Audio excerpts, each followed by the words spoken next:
these two guys are running for this position. And let's see who they are. Oh, an ad already. Anybody else been loving the new ads that Amazon does for Amazon Prime Video? More ads? And yes, please welcome the 45th President of the United States, Donald Trump.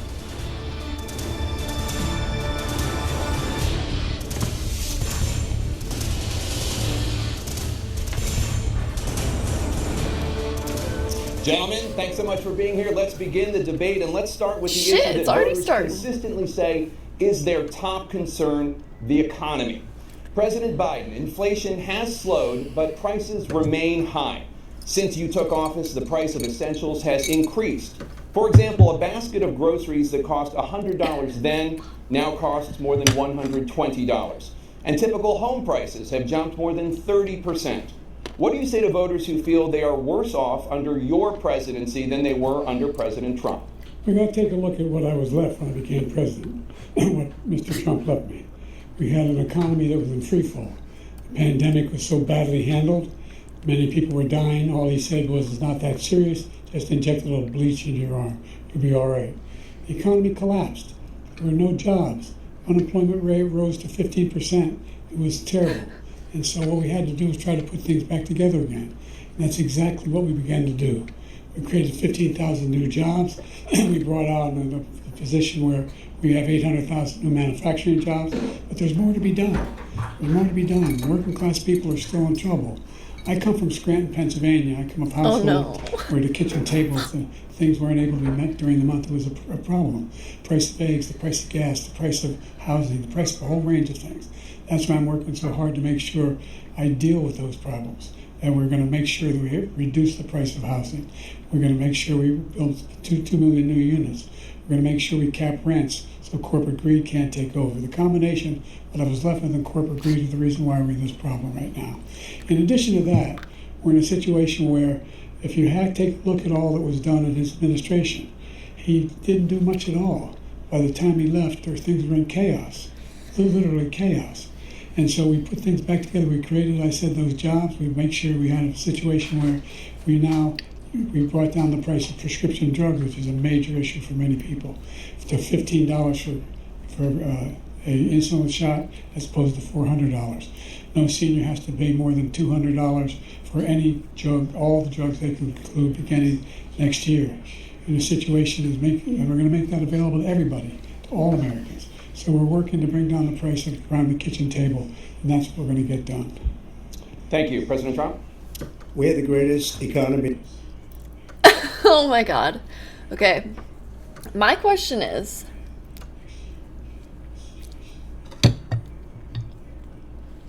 didn't Trump, leave? Okay, COVID started really 2020. And isn't that when Biden entered office?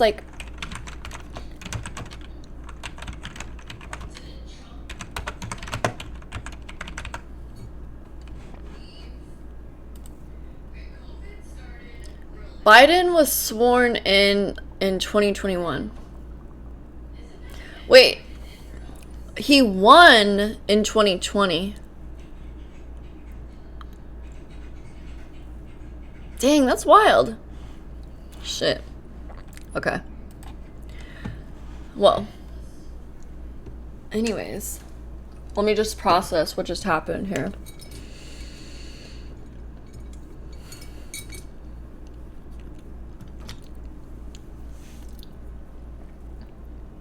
In my experience, what just happened was when I was a kid and stuff, and I was trying to scramble to tell a story to cover my ass.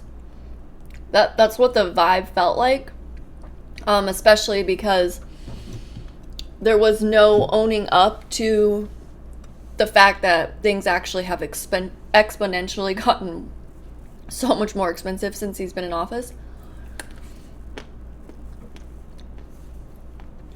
when you're being honest and stuff, you own up to both sides, you know? Like, you talk about what you have done that you feel is beneficial, and you would own up to the fact that people, like, literally every time I go to the grocery store, it blows my mind how expensive it is. Like, I have to spend $3 on a vegetable. What world is that? Like, literally, what world is that? So that's kind of how I felt about that. And then he talked a lot about what we're gonna do, which, again, I understand that the presidential term is literally 4 years long. It's so ridiculous. But yeah, that's my personal feelings. Let's see what Trump has to say. In the history of our country, we have never done so well. Everybody was amazed by it. Other countries were copying us. We got hit with COVID, and when we did, we spent the money necessary so we wouldn't end up in a Great Depression, the likes of which we had in 1929. By the time we finished, so we did a great job. We got a lot of credit for the economy, a lot of credit for the military, and no wars, and so many other things. Everything was rocking good. But the thing we never got the credit for, and we should have, is getting us out of that COVID mess. He created mandates that was a disaster for our country, but other than that, we had given them back a country where the stock market actually was higher than pre-COVID, and nobody thought that was even possible. The only jobs he created are for illegal immigrants and bounce-back jobs, a bounce-back from the COVID. He has not done a good job. He's done a poor job, and inflation's killing our country. It is absolutely killing us. Thank you. President Biden? Well, look, the greatest economy in the world. He's the only...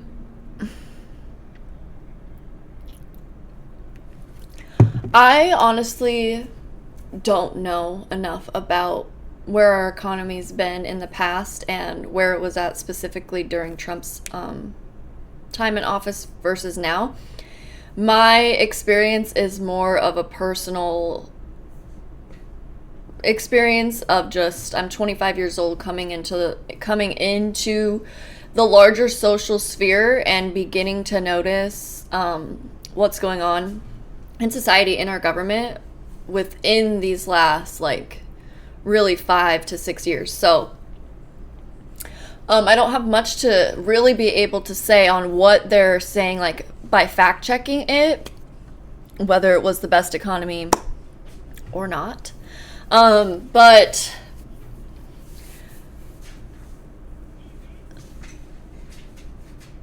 well, no, but let's move on. Everyone thinks that, I think. I don't know anybody else who thinks that we have the greatest economy in the world. And, you know, the fact of the matter... I guess I could say, to be fair, I have met plenty of everyday people who did say that the economy was popping for them, that it was in a better place. So that's secondhand experience. Is that we found ourselves in a situation where his economy, he rewarded the wealthy. He had the largest tax cut in American history, $2 trillion. He raised a deficit larger than any president has in any one term. He's the only president other than Herbert Hoover who's lost more jobs than he had when he began, since Herbert Hoover. The idea that he did something that was significant. And the military, you know, when he was president, they were still killing people in Afghanistan. He didn't do anything about that. When he was president, we were still finding ourselves in a position where you had a notion that we were this safe country. The truth is, I'm the only president notion that we were this safe country. The truth is, he didn't do anything about that. When he was president, we were still finding ourselves in a position where you had a notion that we were this safe country. The truth is... Oh no. Oh no, what a terrible place to be. To have the notion that your country is safe. That's awful. I'm the only president this century that doesn't have any, this decade, that doesn't have any troops dying anywhere in the world like he did. President Trump, I want to follow up if I can. You want to respond to him? Well, I'm going to ask you a follow-up. You can do whatever you want with the minute that we give you. I want to follow up. You want to impose a 10% tariff on all goods coming into the U.S. How will you ensure that that doesn't drive prices even higher? It's not going to drive them higher. It's just going to cause countries that have been ripping us off for years, like China and many others, in all fairness to China, it's going to just force them to pay us a lot of money, reduce our deficit tremendously, and give us a lot of power for other things. But he made a statement. The only thing he was right about is I gave you the largest tax cut in history. I also gave you the largest regulation cut in history. That's why we had all the jobs. And the jobs went down and then they bounced back, and he's taking credit for bounce back jobs. You can't do that. He also said he inherited 9% inflation. No, he inherited almost no inflation, and it stayed that way for 14 months. And then it blew up under his leadership because they spent money like a bunch of people that didn't know what they were doing, and they don't know what they were doing. It was the worst, probably the worst administration in history. There's never been. And as far as Afghanistan is concerned, I was getting out of Afghanistan, but we were getting out with dignity, with strength, with power. He got out. It was the most embarrassing day in the history of our country's life. President Trump, over the last 8 years, under both of your... Okay. Definitely, I think we can all agree that Afghanistan, that the way we left Afghanistan was a fucking disaster. I think we can all agree on that one. When the president is supposed to, like, specifically, the president doesn't actually have that many jobs. When you look into, like, all the things that are done, Congress and the House and all of that, the Senate, they're taking care of a large majority of what needs to be done.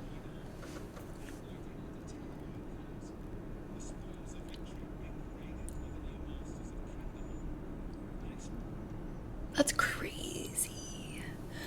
Won't you show it? You can show it. Yeah. Oh, I could YouTube it, huh? Yeah. Okay, so let's pull it up. What's the video called?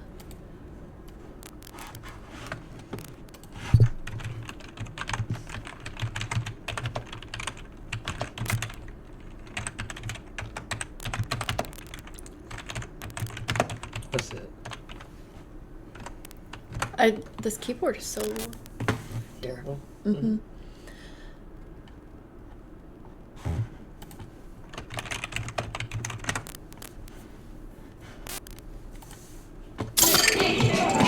Before they shared the spotlight,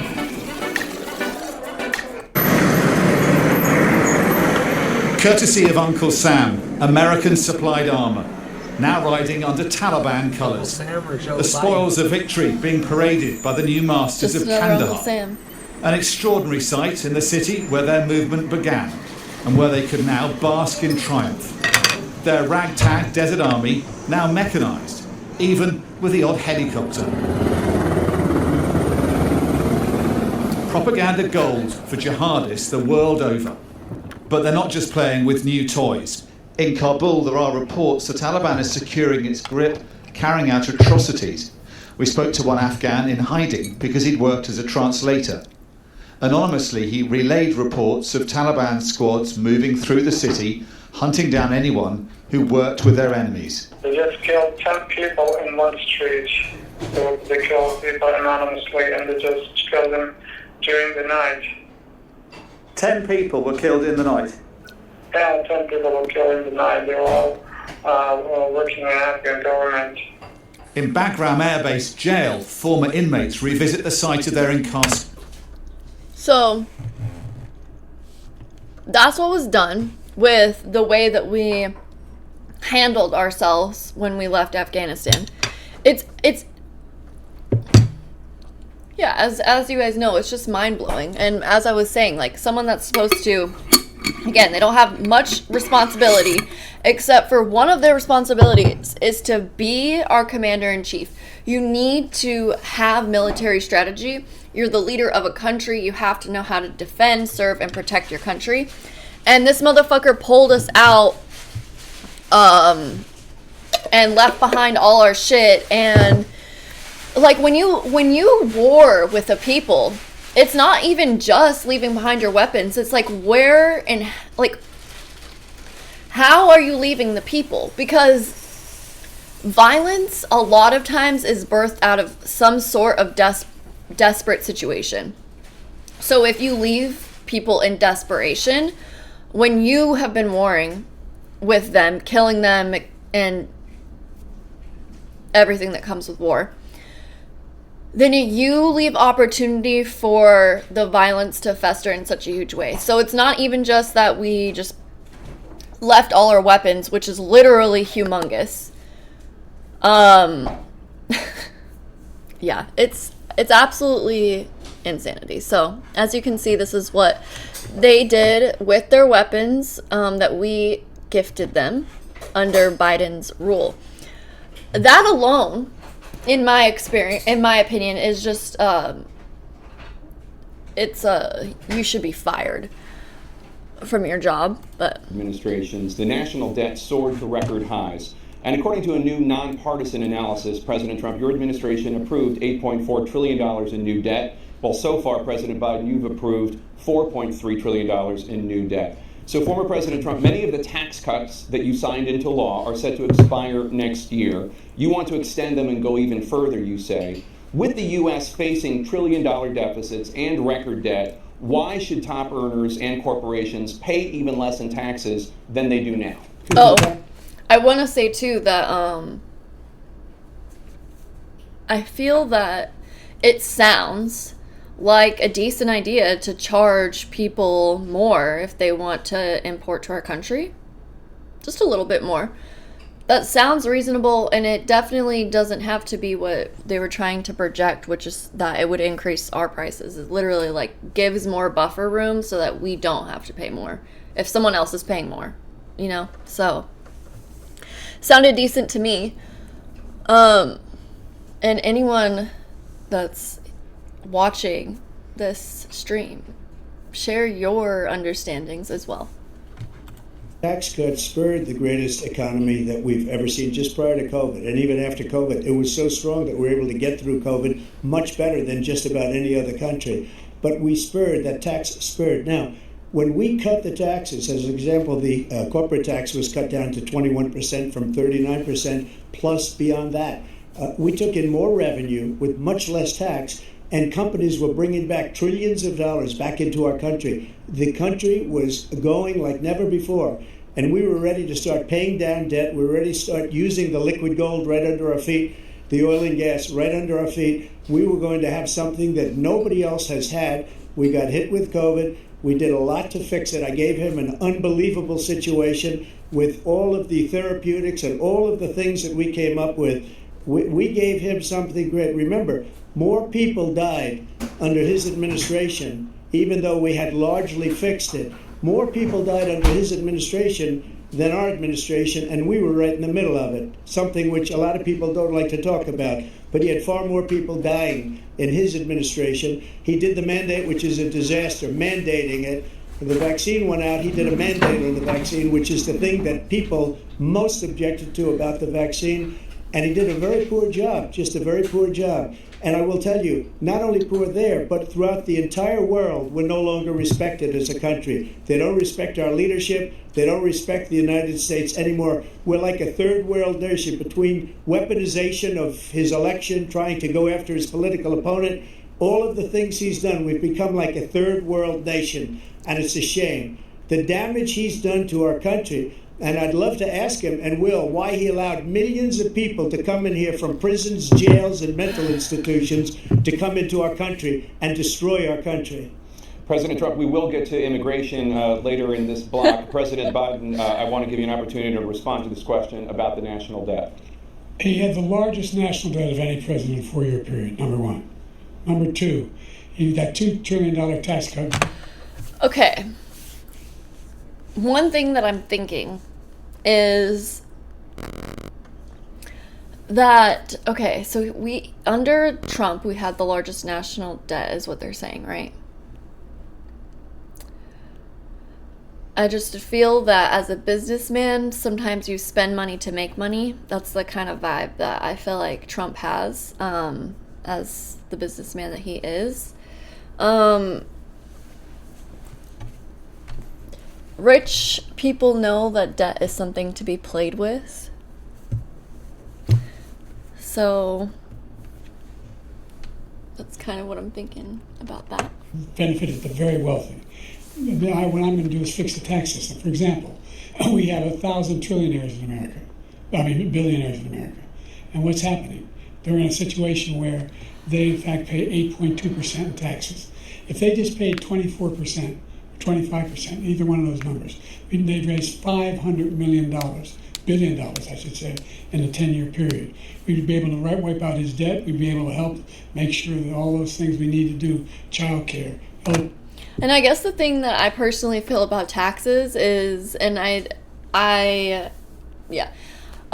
way that our government spends the money is abhorrent. So I don't want to pay them more money in taxes. I don't want anyone to pay them more money in taxes. I want them to have the least amount of money possible because they don't need that much fucking money. They spend it in terrible ways. They abuse and misuse it. They don't use it in the way that the American public would really benefit from.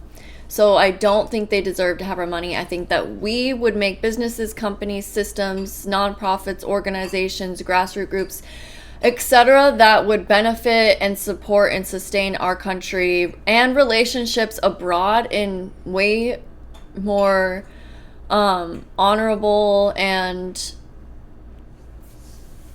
ways that work if we got to keep our own money. So I'm really not for raising taxes at all. I don't think the government deserves to have our money. They've proven that over and over again. And it's fine to wish that we lived in a utopia where we could trust Big Daddy with our money, but we can't. So we should keep it. Elder care, making sure that we continue to strengthen our healthcare system, making sure that we're able to make every single solitary person eligible for what I've been able to do with the COVID. With dealing with everything we have to do with. Look, if we finally beat Medicare. Thank you, President Biden. President Trump?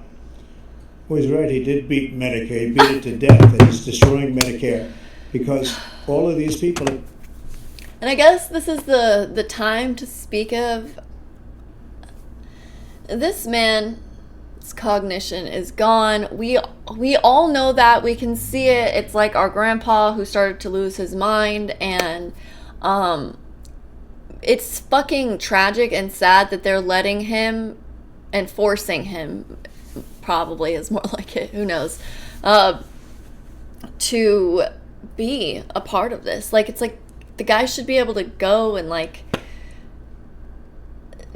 die old. Instead, he's being like puppeted around as if he should be a leader of the country when he can't even keep his mind straight in the first 12 minutes of a debate. I just think that's really sad. Pumping him with drugs. Yeah, pumping him with drugs. And I mean, like the clip that I had seen earlier was just crazy to watch, like how his people were interacting with him. And like my husband said, it shows a lot, just what's going on with him, just by the way that his people are interacting and speaking with and about him.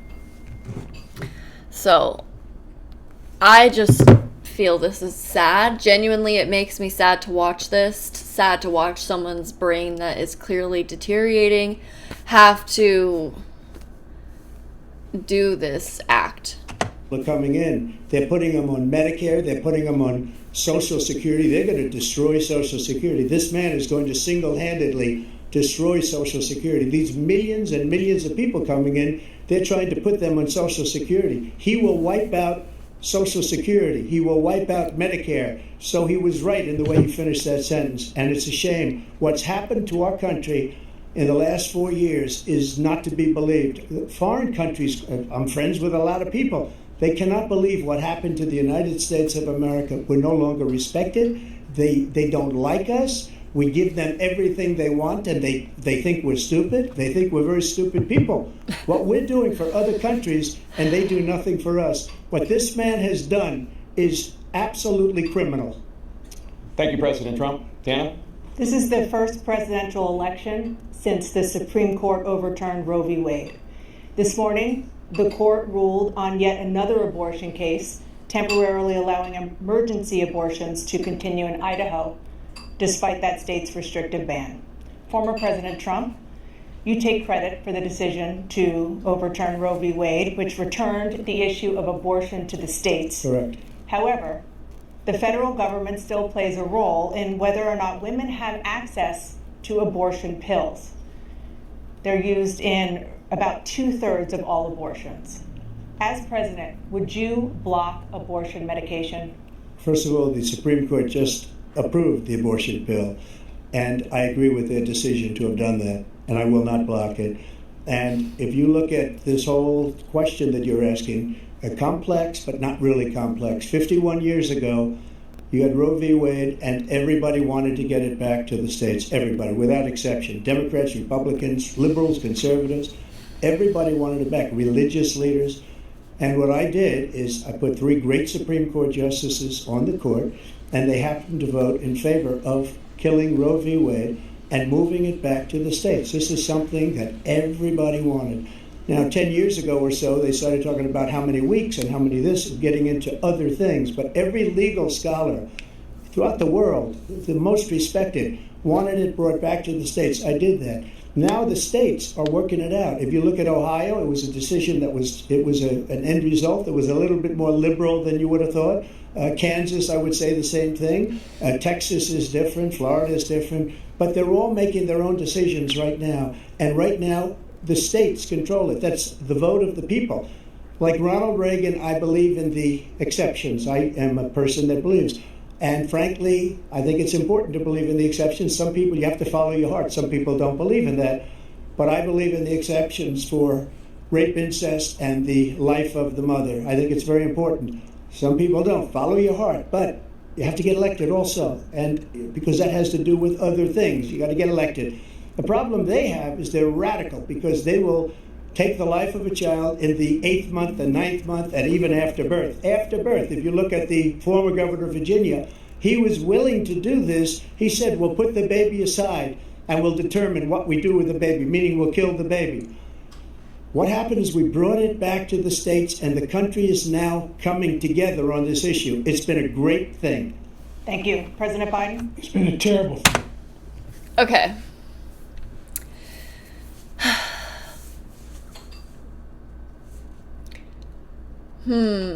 So I am not a fan in any way of Roe v. Wade being overturned.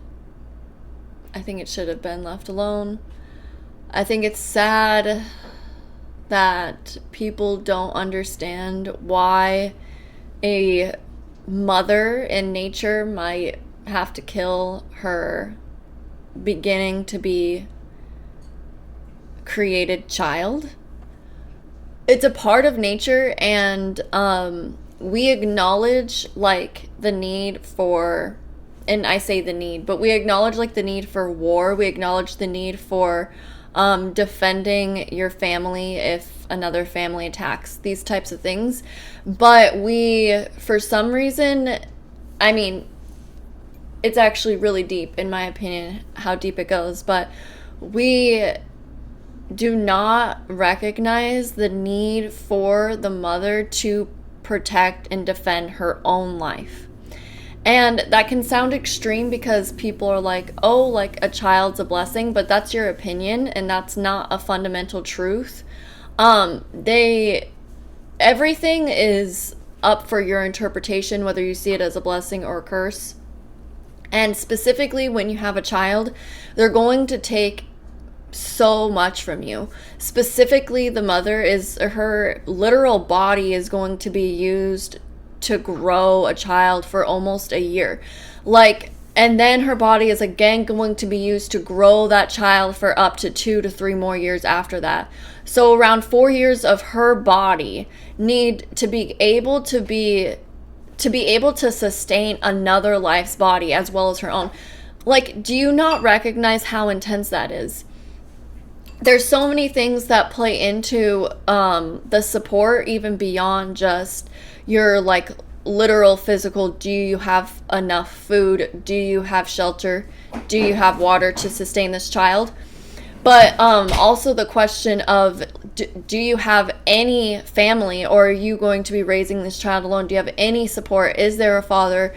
Like, who's around to genuinely be able to help you, because it is unhealthy to project onto motherhood that it should be done alone. It doesn't make sense. It wasn't made alone, and it definitely shouldn't be completed alone.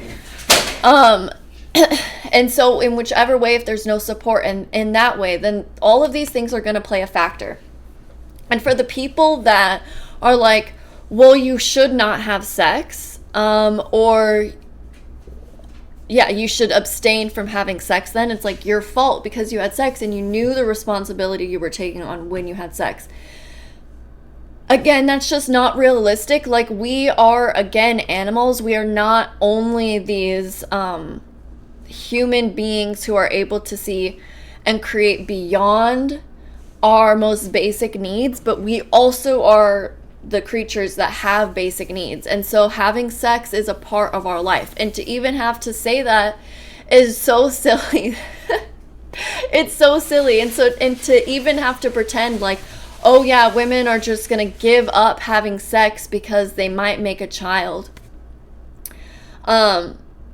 It's unrealistic. And so to ban a protection that is there to protect the mother, the surrounding environment, and the child itself, when our society had already decided to put it in place, is just so backwards, especially with like all the stuff going on today with regards to like any kind of other social movement going on in the world. It's like, are you serious? Like, we are sitting here having states debate whether some children should be allowed to take hormone therapy, but we are no longer protecting women's right to terminate the growing child inside of their belly before a certain time period. Again, like what Trump said, they're like, they're willing to go to 8 months even after the pregnancy. It's like, that wasn't the protection in the law.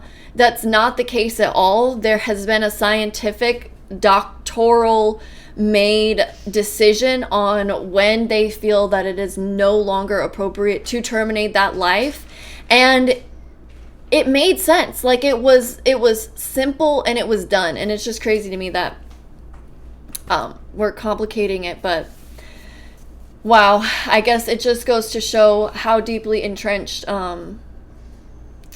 people's oh my gosh, so many things.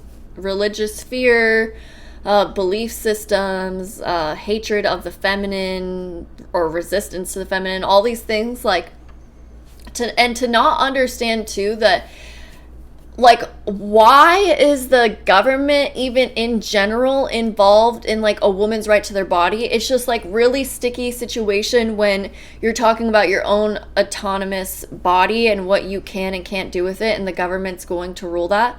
Like, and it's such a humongous decision to think that someone who doesn't know you, to think that someone who's not involved in your life is going to sit there and say you should or should not have this child. It's like, it's so removed from reality. It's so removed from nature. It's so removed from the animal side of us, and also from the side of us that has like the ability to like see, you know, what happens when a mother who is unfit, who is not ready, who is unsupported to births a child, and then that child is either raised by her, passed around to other people in the foster care system, gets adopted out, all these things. And what kind of life that child lives. It's like, we're willing to kill so many things. People eat meat 3 times a fucking day when you literally have no reason to do that. We're willing to kill so much because of the value that it gives to our lives. And yet in this circumstance, people are seriously so cold-hearted and so removed from the reality of how potent it is to give birth to a child, to raise a child, to take on that responsibility, for that child to go through the experience of the family that it's a part of. It's like, it's so much deeper than I feel is really like it is really explored, it's like the signs and shit you'll see of people like saying their perspective on this topic is just so basic, it's so not nuanced, and it just doesn't account for the reality of what it is to be a human being.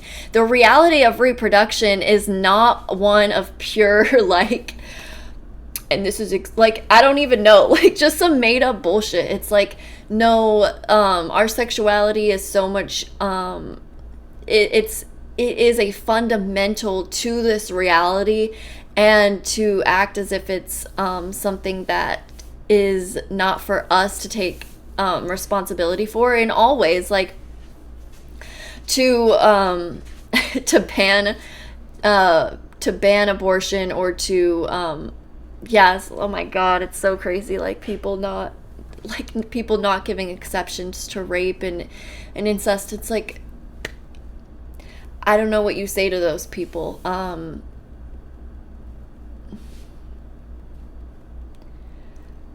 Yeah, I guess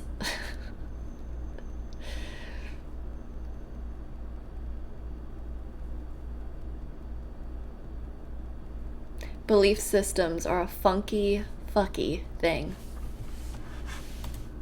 That's my spiel on abortion. What he said was pretty bullshit to me. I don't think it's wrong for states to have power over most things. I just think that getting rid of a protection that our society already decided was a necessary function, and for real, other countries are like, what the fuck is wrong with you guys, over what happened with Roe versus Wade. I think that's crazy. And in general, I think the government being involved in women's bodies is unnecessary.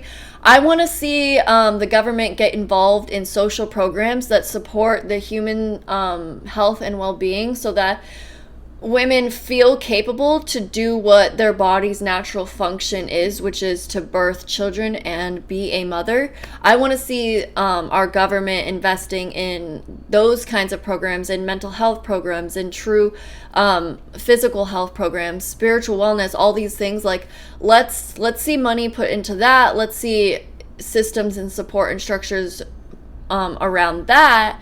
And we'll fix the problem of abortion from the root up, instead of trying to chop off an unfortunate decision that has to be made in some circumstances. Let's not get rid of a pathway of resolution when we could begin to actually resolve the issue from the root up.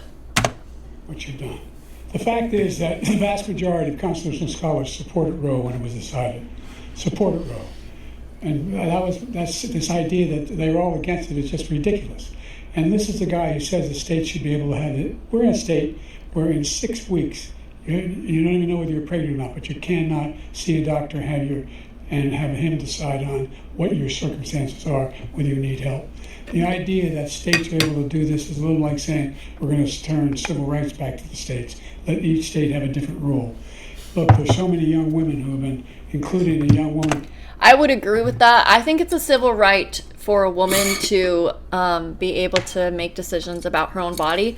And that can be really upsetting because a woman's body is so goddamn powerful. But support women. Make them feel loved, supported. And maybe women won't turn to abortion so much, but instead y'all fucking hate on women, demonize them, blame them, tell them they shouldn't have sex, and that's just unrealistic. So I do think it's a civil rights issue, and I know that some people think that's crazy because they're like, but what about the life of the baby? And a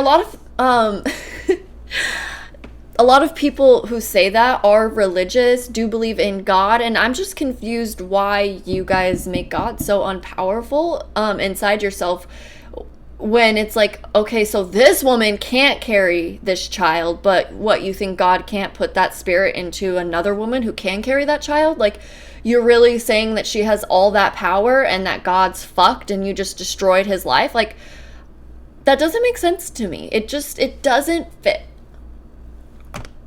Who just was murdered, and he went to the funeral, The idea that she was murdered by an immigrant coming in to talk about that. But here's the deal. There's a lot of, he went to the funeral who have been, including a young, that each state have a different rule. Look, there's so many young women who have been, including a young woman who just was murdered, and he went to the funeral. The idea that she was murdered by an immigrant coming in to talk about that. But here's the deal.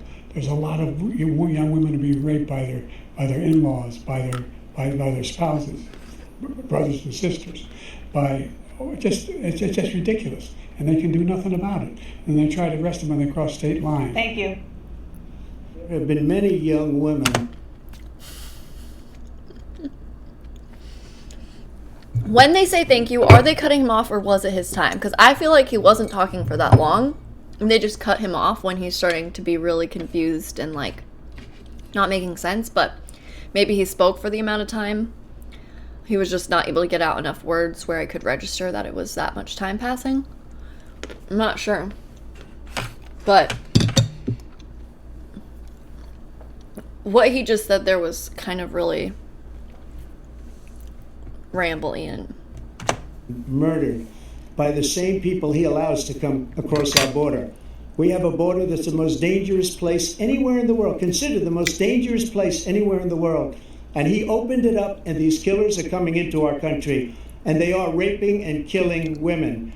And it's a terrible thing. As far as the abortion is concerned, it is now back with the states. The states are voting. And in many cases, it's frankly a very liberal decision. In many cases, it's the opposite.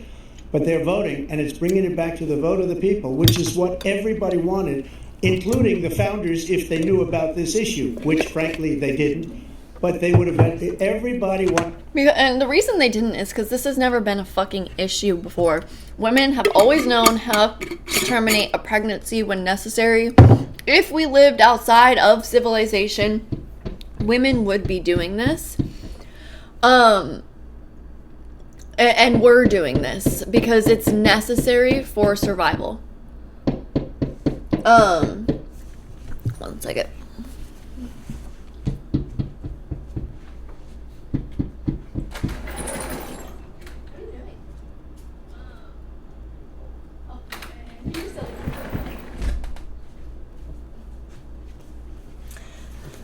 Anyways, so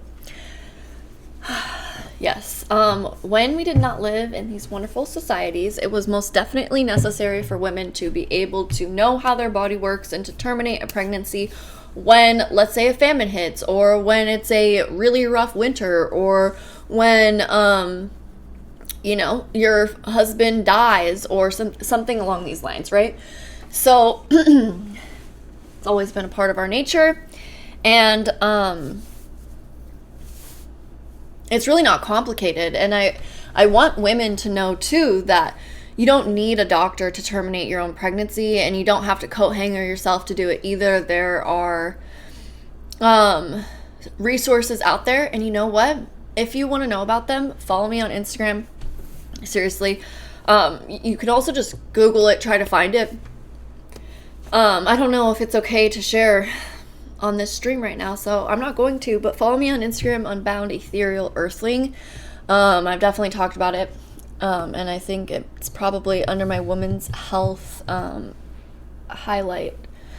So just know, women, that our bodies are always ours to know and to take responsibility for. Wanted it brought back. Ronald Reagan wanted it brought back. He wasn't able to get it. Everybody wanted it brought back, and many presidents had tried to get it back. I was the one to do it. And again, this gives it the vote of the people, and that's where they wanted it. Every legal scholar wanted it that way. Staying on the topic of abortion, President Biden, 7 states, I'll let you do that. This is the same topic. 7 states have no legal restrictions on how far into a pregnancy a woman can obtain an abortion. I think that's pretty wild. Do you support any legal limits on how late a woman should be able to terminate a pregnancy? I support Roe v. Wade, which had 3 trimesters. The first time is between the woman and the doctor. Second time is between the doctor and an extreme situation. The third time is between the doctor, between the woman and the state. The idea that the politicians, that the founders wanted the politicians to be the ones making decisions about women's health is ridiculous. That's the last. No politician should be making that decision. A doctor should be making those decisions. That's how it should be run. That's what you're going to do. And if I'm elected, I think that that's true. I think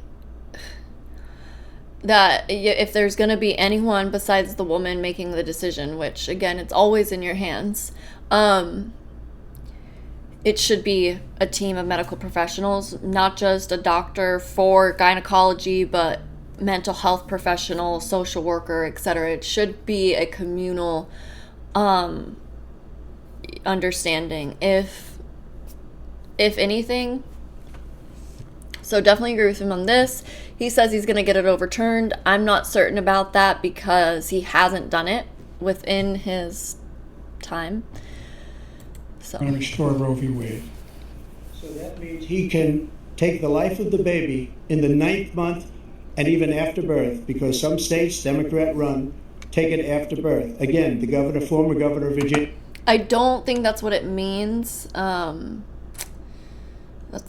That's not what Roe v. Wade meant. It was, as far as I'm aware. Put the baby down, then we decide what to do with it. So he's willing to, as we say, rip the baby out of the womb in the 9th month and kill the baby. Nobody wants that to happen, Democrat or Republican. Nobody wants it to happen. That is simply not true. The Roe v. Wade does not provide for that. That's not the circumstance. Only a woman's life is in danger. She's going to die. That's the only circumstance in which that can happen. But we are not for late-term abortion, period. Period. Under Roe v. Wade, you have late-term abortion. You can do whatever you want, depending on the state. You can do whatever you want. We don't think that's a good thing. We think it's a radical thing. We think the Democrats are the radicals, not the Republicans.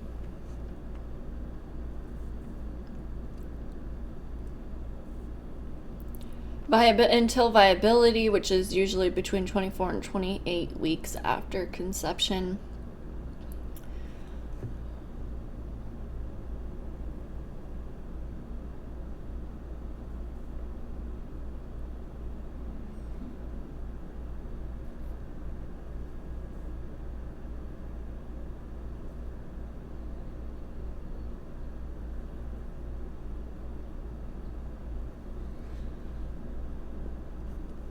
I am feeling, as I'm personally reading Roe v. Wade right now, I mean, if viability is around 28 weeks, which is around 7 months of pregnancy,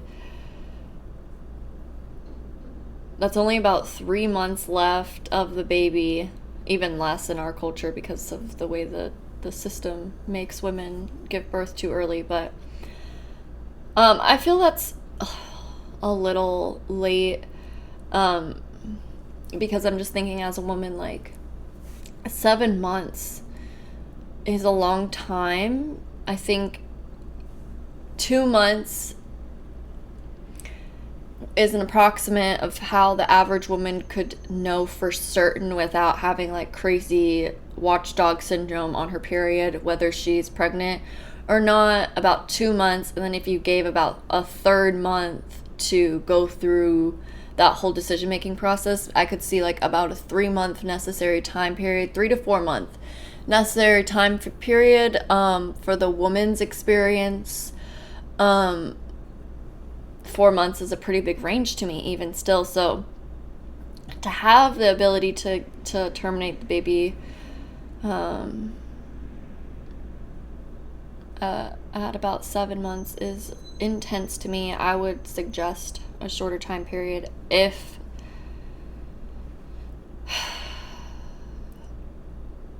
I guess I just think that because our society is probably always gonna want to regulate on this, so I guess I would just want the regulation to be with a board of doctors, as I was saying earlier, making this decision. Yeah. Republicans. For 51 years, that was the law. 51 years, Constitutional Scholarship said it was the right way to go. 51 years, and it was taken away because this guy put very conservative members on the Supreme Court. He takes credit for taking it away. What's he going to do? What's he going to do, in fact, if the MAGA Republicans, he gets elected, and the MAGA Republicans control the Congress, and they pass a universal ban on abortion, period. I do think this is an important 6 weeks, issue. or 7 or 8 or 10 weeks, something very It needs to real. be understood beyond anything. The law should not be involved in the right to our bodies. Conservative. Is he going to sign that bill? When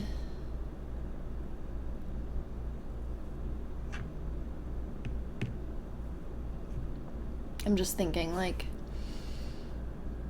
obviously there's laws about sexual, limits between ages and stuff, and I think that's good.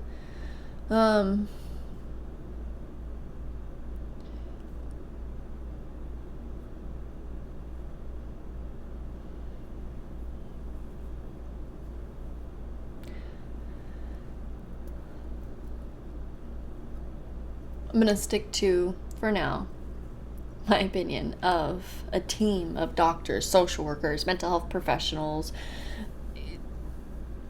etc., that help a woman decide and determine pregnancy termination.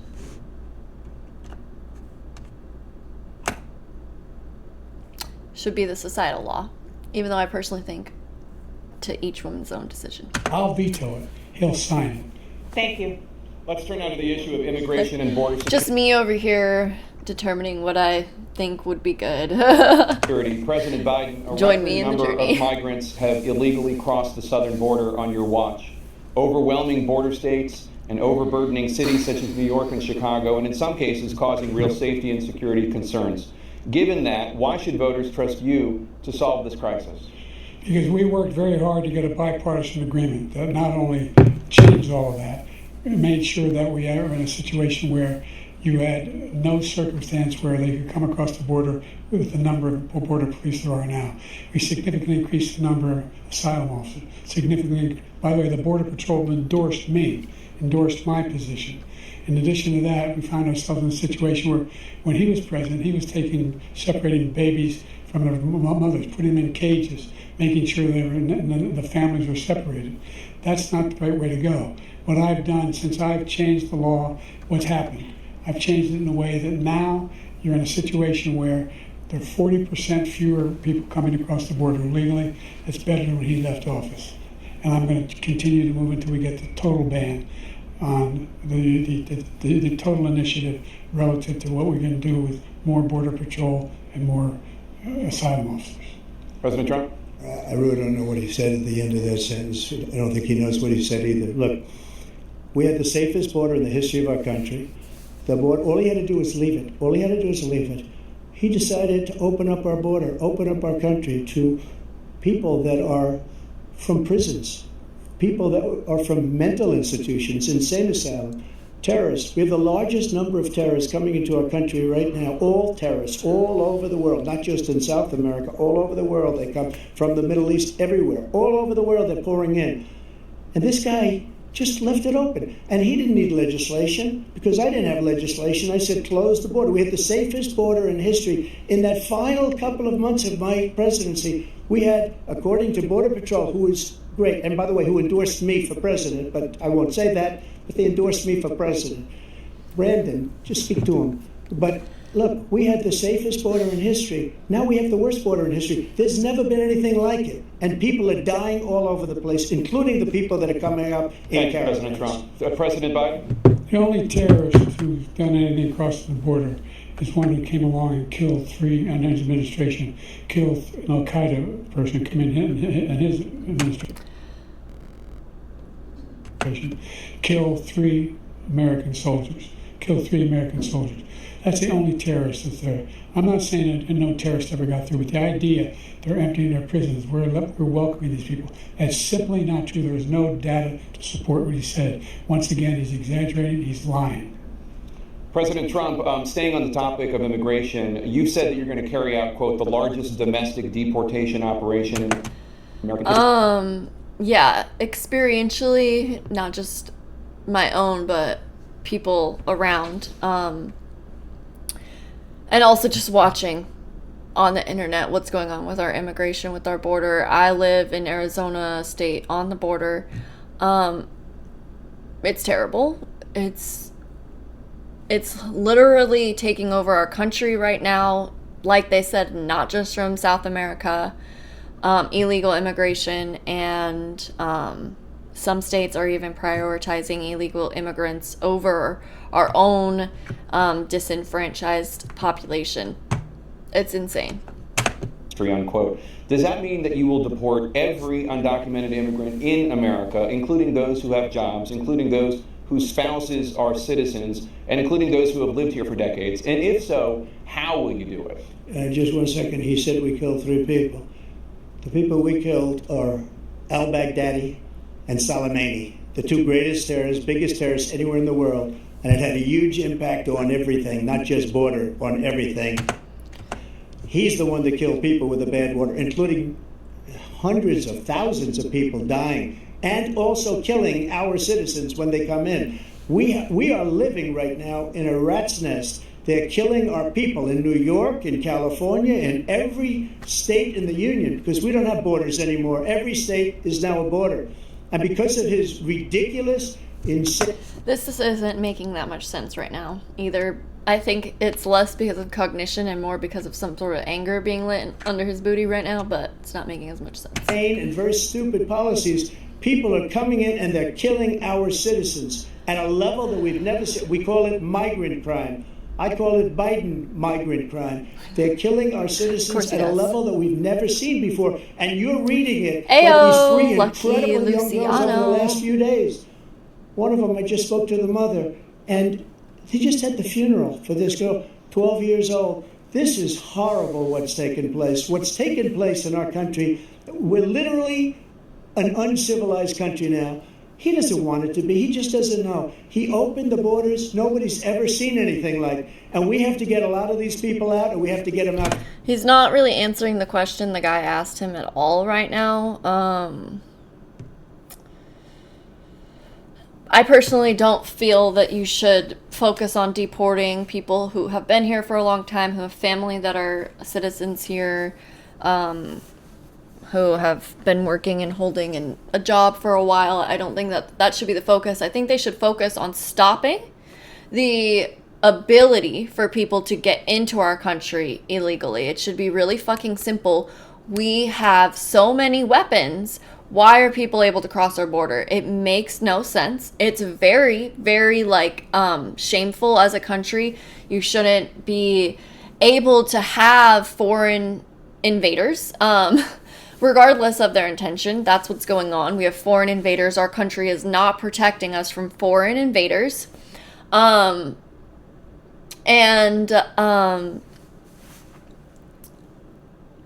I think they should focus on stopping the ability for people to get in. And from that point forward, they should probably focus on integrating who's here if they can, and if they can't, dealing with it in whatever way nations deal with these kinds of situations, which I think is of question. But just stop the fucking flow first. Let's definitely focus on that, and then work our way from there. But let's not focus on people who have proven that they can be civil citizens, which is really all we're worried about. Do you come here and do you give? Do you leave everyone the fuck alone and just live your own life? If so, we want you. If not, we don't. That kind of stuff. And hello to Italy. Oh, I have a crazy dog. Fast, because they're going to destroy our country. Just take a look at where they're living. They're living in luxury hotels. I'm not surprised about that. I was just thinking it's crazy how much I don't know about other people's systems and even just my own system. I'm such a basic human being who's just looking at these things This is a no, like, this isn't how we should act, like, this is basic stuff, but I'm not surprised that Italy would have huge immigration issues. I don't even know, like, Italy seems like a place that's really, really struggling in modern times. In New York City and other places, our veterans are on the street. They're dying because he doesn't care about our veterans. He doesn't care. He doesn't like the military at all. And he doesn't care about our veterans. Likes them enough to fund other fucking people hundreds and hundreds of billions of dollars. There's nobody been worse. I had the highest approval rating for veterans taking care of the VA. He has the worst. He's gotten rid of all the things that I approved. Choice, that I got through Congress, all of the different things I approved, they abandoned. We had by far the highest, and now it's down in less. What's Italy's biggest immigration population? Less than half, because he's done all these great things that we did, and I think he did it just because I approved it, which is crazy. But he has killed so many people at our border by allowing all of these people to come in. And it's a very sad day in America. President Biden, you have the mic. Every single thing he said is a lie. Every single one. Every single one. Veterans are a hell of a lot better off since they passed the PACT Act. 1 million of them now have insurance, and their families have it. Their families have it because what happened, whether it was Agent Orange or burn pits, they're all being covered now. And his group opposed that. We're also in a situation where we have great respect for veterans. My son spent a year in Iraq, living right next to one of those burn pits, came back with stage 4 glioblastoma. I was recently in France for D-Day, and I spoke all about those heroes that died. I went to the World War I cemetery he refused to go to. He was standing with his 4-star general, and he told me, he said, I don't want to go in there because they're a bunch of losers and suckers. My son was not a loser, was not a sucker. You're the sucker. You're the loser. President Trump? Oh God, now he's calling him a sucker and a loser. We're reaching kindergarten, first grade levels of existence here. First of all, that was a made-up quote, suckers and losers. They made it up. It was in a third-rate magazine that's failing, like many of these magazines. He made that up. He put it in commercials. We've notified him. We had 19 people that said I didn't say it. And think of this. Who would say I'm at a cemetery or I'm talking about our veterans? I didn't even know. Because nobody's taking better care. I'm so glad this came up, and he brought it up. There's nobody that's taken better care of our soldiers than I have. To think that I would, in front of generals and others, say suckers and losers. We have 19 people that said it was never said by me. It was made up by him, just like Russia was made up, just like the 51 intelligence agents are made up, just like the new thing with the 16 economists are talking. It's the same thing. 51 intelligence agents said that the laptop was Russia disinformation. It wasn't. That came from his son, Hunter. It wasn't Russia disinformation. He made up the suckers and losers, so he should apologize to me right now. 4-star. He said he should apologize to me right now. Okay, Italy looks so beautiful, like insane. Just that whole like coast area. But it does seem like it would be kind of a dangerous and pricey place to live at this point, which is really sad. And North Africans, that makes sense, but I wonder if Italy just has like a contract with India or something. Bangladesh, India, immigration. General standing to your side who was on your staff who said you said it, period. That's number one. And number two, the idea that I have to apologize to you for anything along the line. We've done more for veterans than any president has in American history. And they now are in their family. Than any president in American history. That's such a big and bold claim, you know? The sacred obligation we have as a country is to care for our veterans when they come home and their families and equip them when they go to war. That's what we're doing. That's what the VA is doing now. They're doing more for veterans than ever before in our history. All right, thank you so much. Topic of foreign policy. I want to begin with Russia's war against Ukraine, which is now in its third year.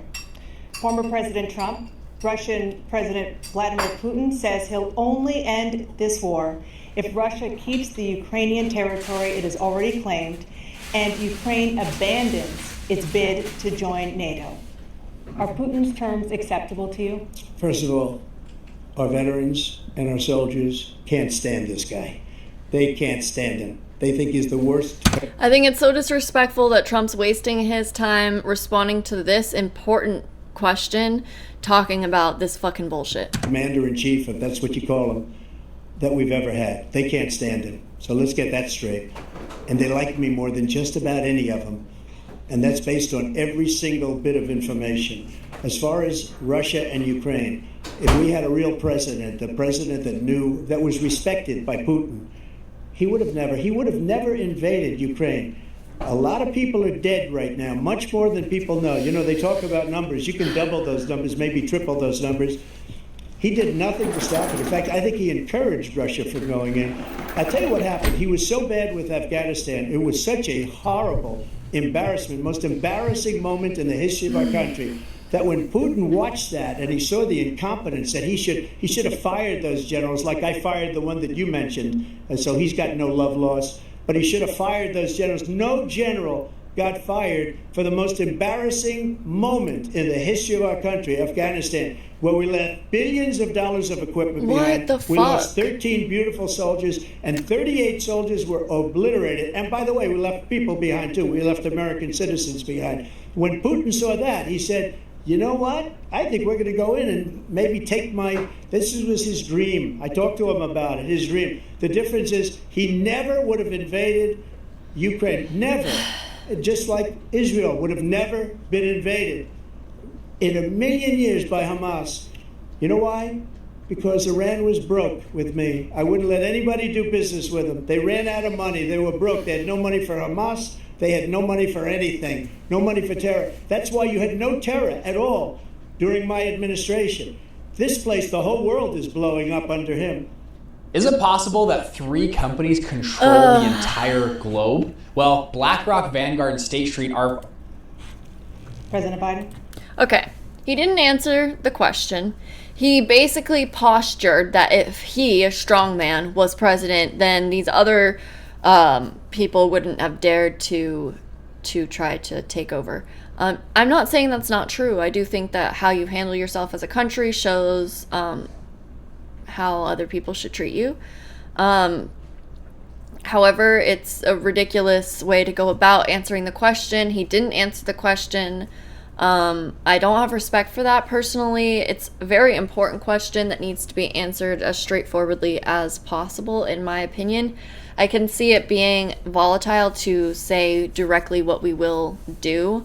However, I just feel like that answer was bullshit. I've never heard so much malarkey in my whole life. Look, the fact of the matter is that we're in a situation where, let's take the last point first.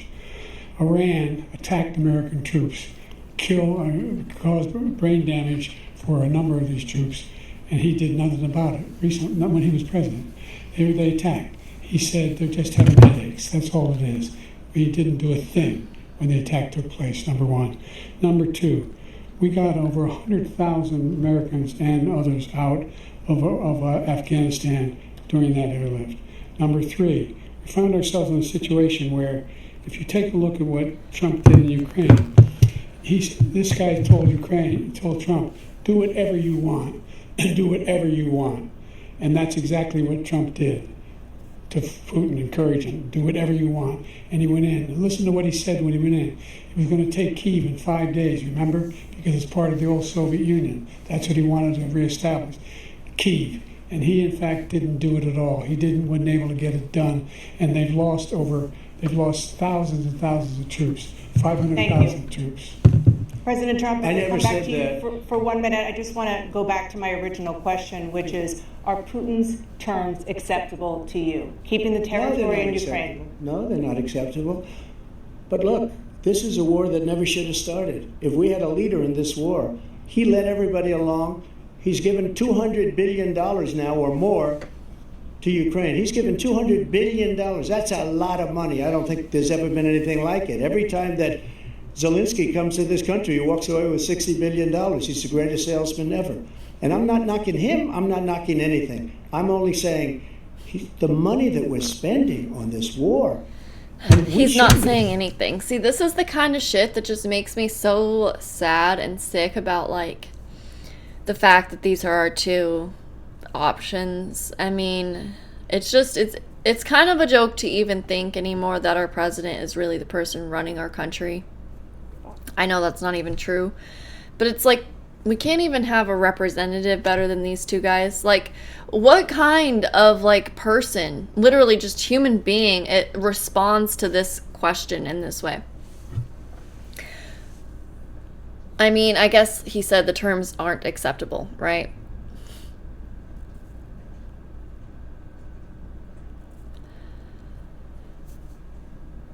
I think that we should stop stopping Ukraine and Russia from having peace agreement, as they have multiple times both been willing to come to the table and discuss a peace agreement. I think we should stop stopping them, you know? I think we should stop giving them money. I think in a way that, you know, doesn't screw over the people of Ukraine. We should allow them to find peace, as both sides have been willing to do. That's the tea. Be spending. It should have never happened. I will have that war settled between Putin and Zelensky as president-elect before I take office on January 20th. I'll have that war settled. People being killed so needlessly, so stupidly, and I will get it settled, and I'll get it settled fast before I take office. President Biden, you have a minute. The fact is that Putin is a war criminal. He's killed every American president has also been a war criminal. Thousands and thousands of people. And he has made one thing clear. He wants to reestablish what was part of the Soviet Empire. Not just a piece, he wants all of Ukraine. That's what he wants. And then you think he'll stop there? That's not true. You think he'll stop when He's literally said that's not true. Ukraine? What do you think happens to Poland? What do you think of Belarus? What do you think happens to those NATO countries? And so look at the fear-mongering. You ought to find out what he's going to do, because if in fact he does what he says... There's like 100 million people in Russia. All that money we give Ukraine are from weapons we make here in the United States. We give them the weapons, not the money at this point. And our NATO allies... That just proves that all of this money we've been giving and everything that we're doing isn't to support the people, but our weapons industry, which is one of our biggest fucking industries. Wonder why we don't allow the peace talks to go through. Produced as much funding for Ukraine as we have. That's why we're strong. Thank you. Moving on to the Middle East. In October, Hamas attacked Israel, killing more than... There's so much... The depth with regards to the Ukraine-Russia war is... it's there to be found online. It's been talked about by many people at this point. It's plain and clear to me. This is a war that would not have happened if it were not for NATO provoking Ukraine to be a part of NATO, for doing that not just in recent years, but over a long period of time since like 1998. There's been forces that have been westernizing Ukraine and changing the minds of the people there for a long time. All of this can be found online. And so this war between two peoples who are the same peoples, Russians, who have intermixed with a couple other peoples and created this diversity, it would not have happened if it weren't for NATO trying to take a country that is bordering Russia. That seems to be the most likely truth when you look at all the facts of what's gone down, what the history was leading up to this situation. But again, none of that matters, because what's happened has happened, and what needs to happen now is war needs to be stopped. And then we can talk. You know, the murder and the killing and all that comes with war needs to be stopped, and then we can figure out how we're going to build together. Than 1,000 people and taking hundreds of hostages. Among those held and thought to still be alive are 5 Americans. Israel's response has killed thousands of Palestinians and created a humanitarian crisis in Gaza. President Biden.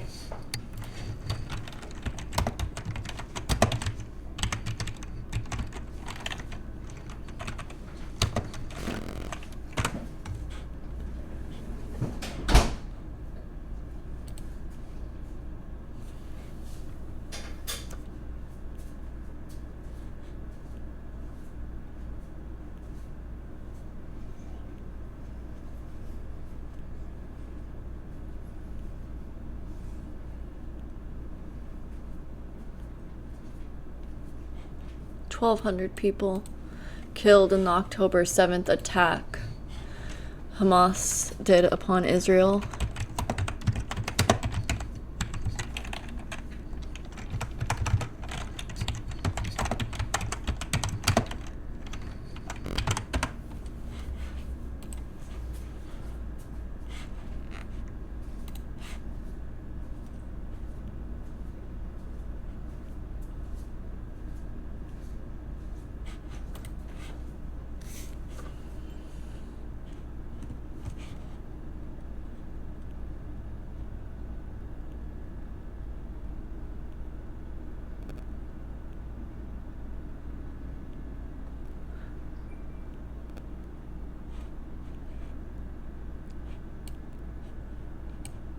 $34,900 Palestinians killed.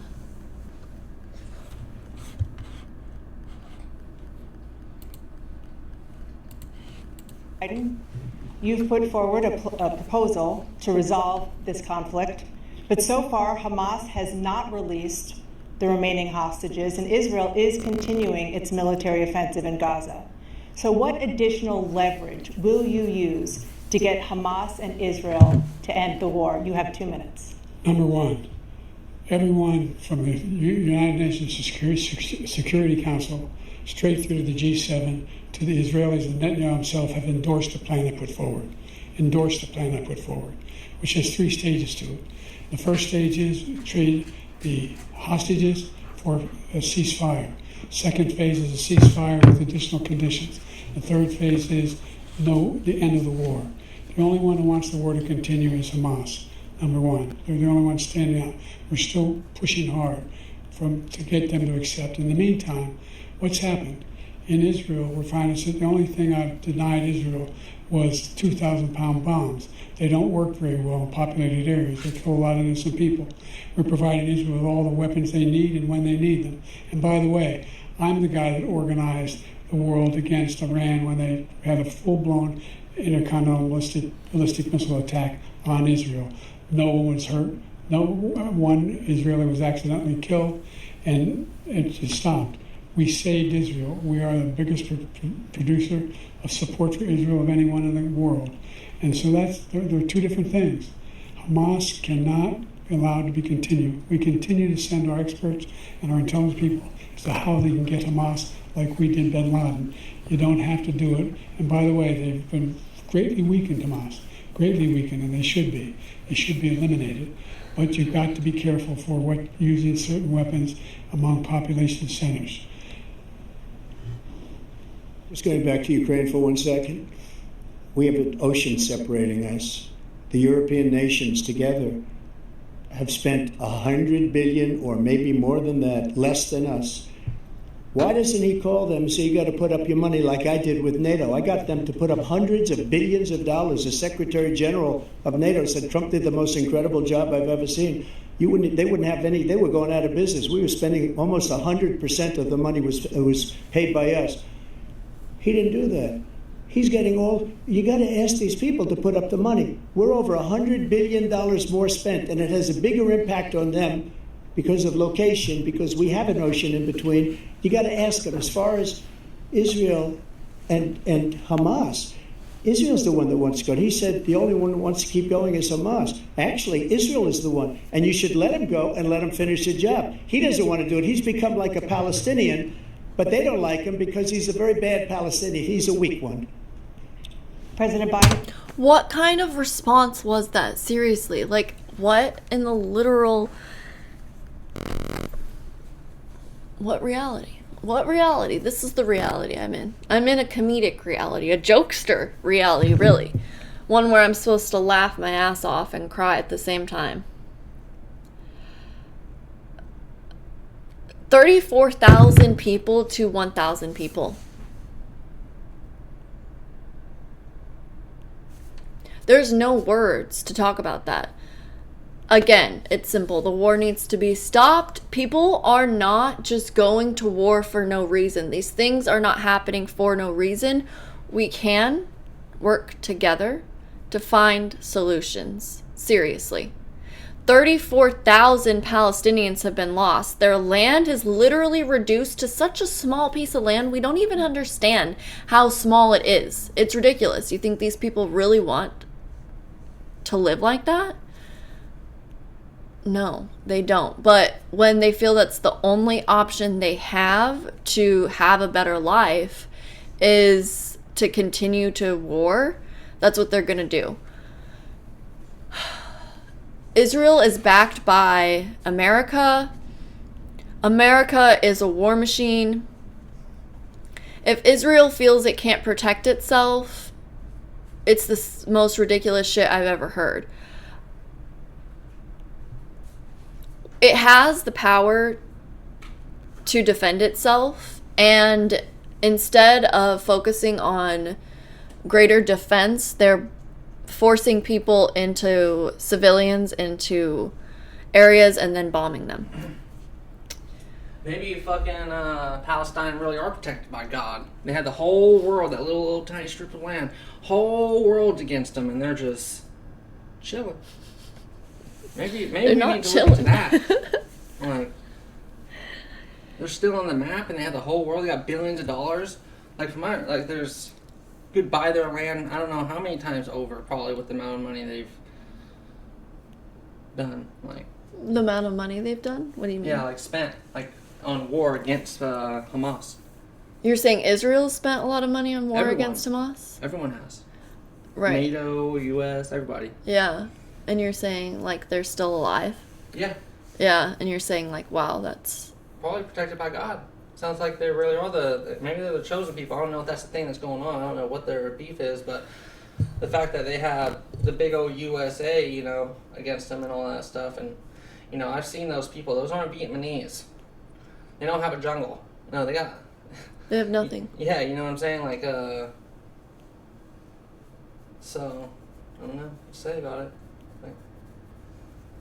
It seems as though it's an ancient war that goes back to biblical times. It's ancient slavery. Yeah, ancient slavery. And has been even worsened in recent times by the way that things have been handled by NATO, America, Israel, and the Arab countries.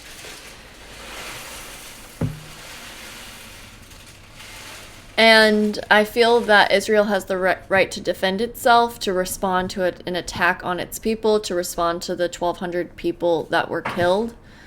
However, I think, again, just as with Ukraine and Russia, without getting too deep into the histories, because it really goes so deep and there's so much that can be said, the killing can be stopped and we can rebuild. If we don't do that, you might as well just bomb the whole place and get it over with, because what you're doing is your path is a path of no end. So with America's resource and with our mottos of democracy and freedom, we should be helping people build and grow and not helping people destroy. You have a minute? I've never heard so much foolishness. This is a guy who wants to get out of NATO. Are you going to stay in NATO? He's going to pull out of NATO. The idea that we have, our strength lies in our alliances as well. It may be a big ocean, but we're ever able to avoid a war in Europe, a major war in Europe? What happens if, in fact, you have Putin continue to go into NATO? We have an Article 5 agreement. Attack on one is attack on all. You want to start the nuclear war he keeps talking about, go ahead. Let Putin go in and control Ukraine and then move on to Poland and other places. No, that's like a part. That's like the big thing. Fuck? Ukraine is not a part of NATO, and Russia has said since we had the missile crisis and all of that, the Cold War, that they cannot be a part of NATO. It goes against like our literal agreement, and yet they've continued to be pushed towards being a part of NATO, and NATO keeps announcing that it will be a part of NATO, and it's literally Russian on Russia's border. It's like we wouldn't even let Russia put missiles on Cuban land. So we think that Russia should be cool with Ukraine joining NATO. Like, shut the fuck up. That doesn't make sense. That's not reality. But then, he has no idea what the hell he's talking about. You can support a people, you can build up the Ukrainian people without them having to join NATO. About. And by the way, I got 50 other nations around the world to support Ukraine, including Japan and South Korea, because they understand that this kind of dislocation has a serious threat to the whole world peace. No major war in Europe has ever been able to be contained just to Europe. President Trump, just to follow up, would you support the creation of an independent Palestinian state in order to achieve peace in the region? I'd have to see, but before we do that, the problem we have is that we spend all the money. So they kill us on trade. I made great trade deals with the European nations, because if you add them up, they're about the same size economically. Their economy is about the same size as the United States. And they were no cars, they don't want anything that we have, but we're supposed to take their cars, their food, their everything, their agriculture. I changed that. But the big thing I changed is they don't want to pay. And the only reason that he can play games with NATO is because I got them to put up hundreds of billions of dollars. I said, and he's right about this, I said, no, I'm not going to support NATO if you don't pay. They asked me that question, would you guard us against Russia? At a very secret meeting of the 28 states at that time, nations at that time. And they said, no, if you don't pay, I won't do that. And you know what happened? Billions and billions of dollars came flowing in the next day and the next months.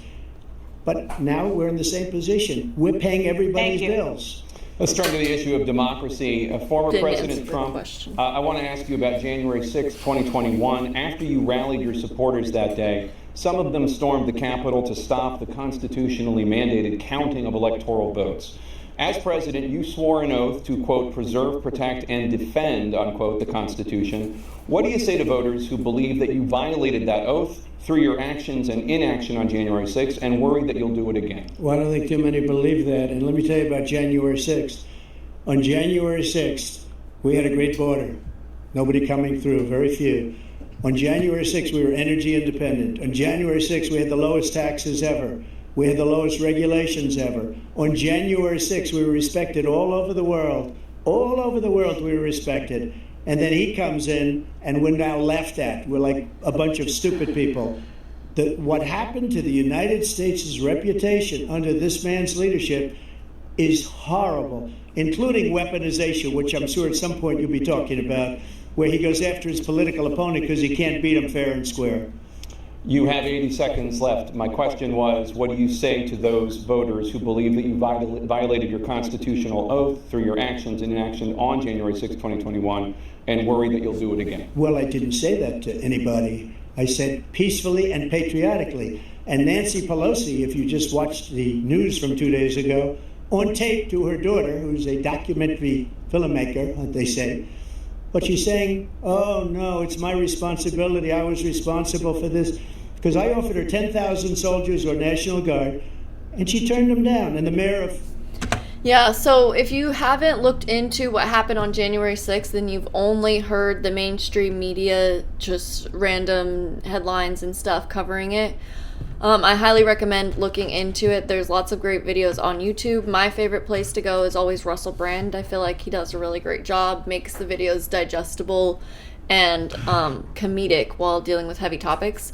But it's just ridiculous that they're even asking this question, in my opinion, to Trump about January 6th once you start looking into all of the weird ass shit that makes no sense around how January 6th happened. again, it's a huge topic to get into right now, but just definitely look into it for yourself because it's way deeper and not nearly as simplistic as they continually try to make it sound on the mainstream media. To sit there and have Trump be accountable for it is absolutely fucking ridiculous. In writing, by the way, the mayor, in writing, turned it down, the mayor of D.C. They turned it down. I offered $10,000 because I could see, I had... Just for example, a whole bunch of FBI agents were pawns in the crowd, were spies, were undercover agents within the crowd of people in January 6th when they stormed the Capitol. So just that little detail, just virtually, it's a little food for you guys to nibble on. Nothing to do. They asked me to go make a speech. I could see what was happening. Everybody was saying they're going to be there on January 6th. They're going to be there. And I said, you know what? There's a lot of people coming. You could feel it. You could feel it too, and you could feel it. And I said, they ought to have some National Guard or whatever. And I offered it to her. And she now admits that she turned it down. And it was the same day she was, I don't know, she can't be very happy with her daughter because it made her into a liar. She said, I take full responsibility for January 6th. President Biden? Look, he encouraged those folks to go up on Capitol Hill, number one. I sat in the dining room off the Oval Office. He sat there for 3 hours watching, being begged by his vice president and a number of his colleagues on the Republican side as well to do something, to call for a stop, to end it. Instead, they talked about these people being patriots and great patrons of America. In fact, he says he'll now forgive them for what they've done. You know, they've been convicted. He says he wants to commute their sentences and say that no. But he went to every single court in the nation. I don't know how many cases, scores of cases, including the Supreme Court, and they said no, this guy is responsible for doing what was done. He didn't do a damn thing, and these people should be in jail, and they should be the ones who are being held accountable. And he wants to let them all out. And now he says if he loses again, such a whiner that he is, that it could be a bloodbath. Thank you, President Biden. President Trump? What they've done to some people that are so innocent, you ought to be ashamed of yourself. What you have done, how you've destroyed the lives of so many people. When they ripped down Portland, when they ripped down many other cities, you go to Minnesota, Minneapolis, what they've done there, with the fires all over the city. If I didn't bring in the National Guard, that city would have been destroyed. When you look at all of they took over big chunks of Seattle. I was all set to bring in the National Guard. They heard that, they saw them coming, and they left immediately. What he said about this whole subject is so off. Peacefully patriotic. One other thing, the Unselect Committee, which is basically two horrible Republicans that are all gone now, out of office, and Democrats, all Democrats, they destroyed and deleted all of the information they found because they found out we were right. We were right. And they deleted and destroyed all of the information. They should go to jail for that. If a Republican did that, they'd go to jail. Thank you, President Trump. President Biden, I want to give you a minute. The only person on this stage is a convicted felon is the man I'm looking at right now. And the fact of the matter is, what he's telling you is simply not true. The fact is that there was no effort on his part to stop what was going on up in Capitol Hill. And all those people, every one of those who were convicted, deserves to be convicted.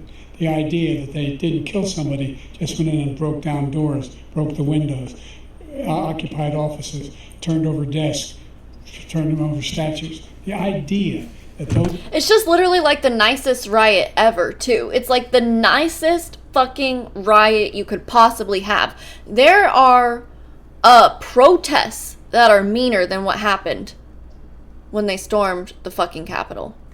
Those people are patriots? Come on. When I asked him the first two debates we had first time around, I said, will you denounce the Proud Boys? He said, no, I'll tell them to stand by. The idea he's refusing, will you denounce these guys? Will you denounce the people we're talking about now? Will you denounce the people who attacked that Capitol? What are you going to do? I'm going to give you a minute, President Trump, for a follow-up question I have. After a jury convicted you of 34 felonies last month, you said if reelected, you would, quote, have every right to go after, unquote, your political opponents. You just talked about members of the Select Committee on January 6th going to jail. You don't think I should, Your right? main political opponent is standing on stage with you tonight. Can you clarify exactly what it means about you feeling you have every right to go after your political opponents? Well, I said my retribution is going to be success. We're going to make this country successful again, because right now it's a failing nation. My retribution is going to be success. But when he talks about a convicted felon, his son is a convicted felon at a very high level. His son is convicted, going to be convicted probably numerous other times. Should have been convicted before, but his Justice Department let the statute of limitations lapse on the most important things. But he could be a... As many of us know about Biden's kid, yeah, all that information was hidden from us when when Biden himself was running for president. That matters. And I want to say too that, not saying I promote having a convicted felon as our president, just as I do not promote having a mentally deteriorated president. However, to be clear, the felony charges are all business related. Convicted felon as soon as he gets out of office. Joe could be a convicted felon with all... That's very true. I just literally saw earlier today about I did not look into this article, but about some college chick that Biden might be facing charges for murdering her. So, you know that what's likely going to happen is that Biden will probably be replaced by someone else in the Democratic Party, because he is clearly literally dying right in front of us. There's probably going to be a whole bunch of shit that comes out about Biden that they're going to blame Biden for. When I personally feel that when you look at how things are run, like every 4 years we get a new president, are you really telling me you think that person is the leader in making all these decisions? No, most likely what's happening is that there is an undercurrent of systems and structure supporting the movement, and the president has a tiny ability to guide that and by tiny I mean tiny because it's a 4-year time period, and not just because of that, but also because of the role that the president really plays. So, inevitably when a whole bunch of bullshit comes out about Biden, just remember that they're trying to make you think that an individual is the issue here instead of many individuals, instead of families, instead of systems that, really it's always the people within the systems fucking it up, right? So, who knows? He might be a convicted felon after all of this. Who knows what'll come out, but I do have to say that I feel like it'll just be smoke screens for the deeper underlying issue, which is that we elect a whole bunch of people and half of our government is run from bodies that we haven't even elected, like the CIA, like I think like the Federal Reserve and like the WHO and all that kind of stuff. All of the things that he's done. He's done horrible things. All of the death caused at the border, telling the Ukrainian people that we're going to want $1 billion or you change the prosecutor, otherwise you're not getting $1 billion. If I ever said that, that's quid pro quo. That we're not going to do anything. We're not going to give you $1 billion unless you change your prosecutor having to do with his son. This man is a criminal. This man, you're lucky. You're lucky. I did nothing wrong. We'd have a system that was rigged and disgusting. I did nothing wrong. Thank you, President Trump. President Biden, you have said, I'm coming right to you, sir. You want to respond? Go ahead. I'll give you a minute to respond. The idea that I did anything wrong relative to what you're talking about is outrageous. It's simply a lie, number one. Number two, the idea that you have a right to seek retribution against any American just because you're president is wrong. It's simply wrong. No president's ever spoken like that before. No president in our history has spoken like that before. Number three, the crimes that you are still charged with, and think of all the civil penalties you have. How many billions of dollars do you owe in civil penalties for molesting a woman in public, for doing a whole range of bills that you are still charged with. And think of all the civil penalties you have. How many billions of dollars do you owe in civil penalties for molesting a woman in public, for doing a whole range of things, of having sex with a porn star on the night while your wife is pregnant? I mean, what are you talking about? You have the morals of an alley cat. Sir. I didn't have sex with a porn star, number one. Number two, that was a case that was started and moved. They moved a high-ranking official, a DOJ, into the Manhattan DA's office to start that case. That case is going to be appealed and won. We had a very terrible judge, a horrible judge, Democrat. The prosecutor were all high-ranking Democrats, appointed people, and both the civil and the criminal. He basically went after his political opponent because he thought it was going to damage me. But when the public found out about these cases, because they understand it better than he does, he has no idea what these cases are. But when they found out about these cases, you know what they did? My poll numbers went up, way up. You know that because you're reporting it. And we took in more money in the last 2 weeks than we've ever taken in the history of any campaign. I don't think any campaign has ever taken. Hundreds of millions of dollars came pouring in because the public knows it's a scam and it's a guy that's after his political opponent because he can't win fair and square. Thank you, President Trump. President Biden, you have said, quote, Donald Trump and his MAGA... I see that Trump has been accused of sexual assault. I think battery and defamation is what it is specifically. And he was ordered to pay someone $5 million in a civil lawsuit in Manhattan.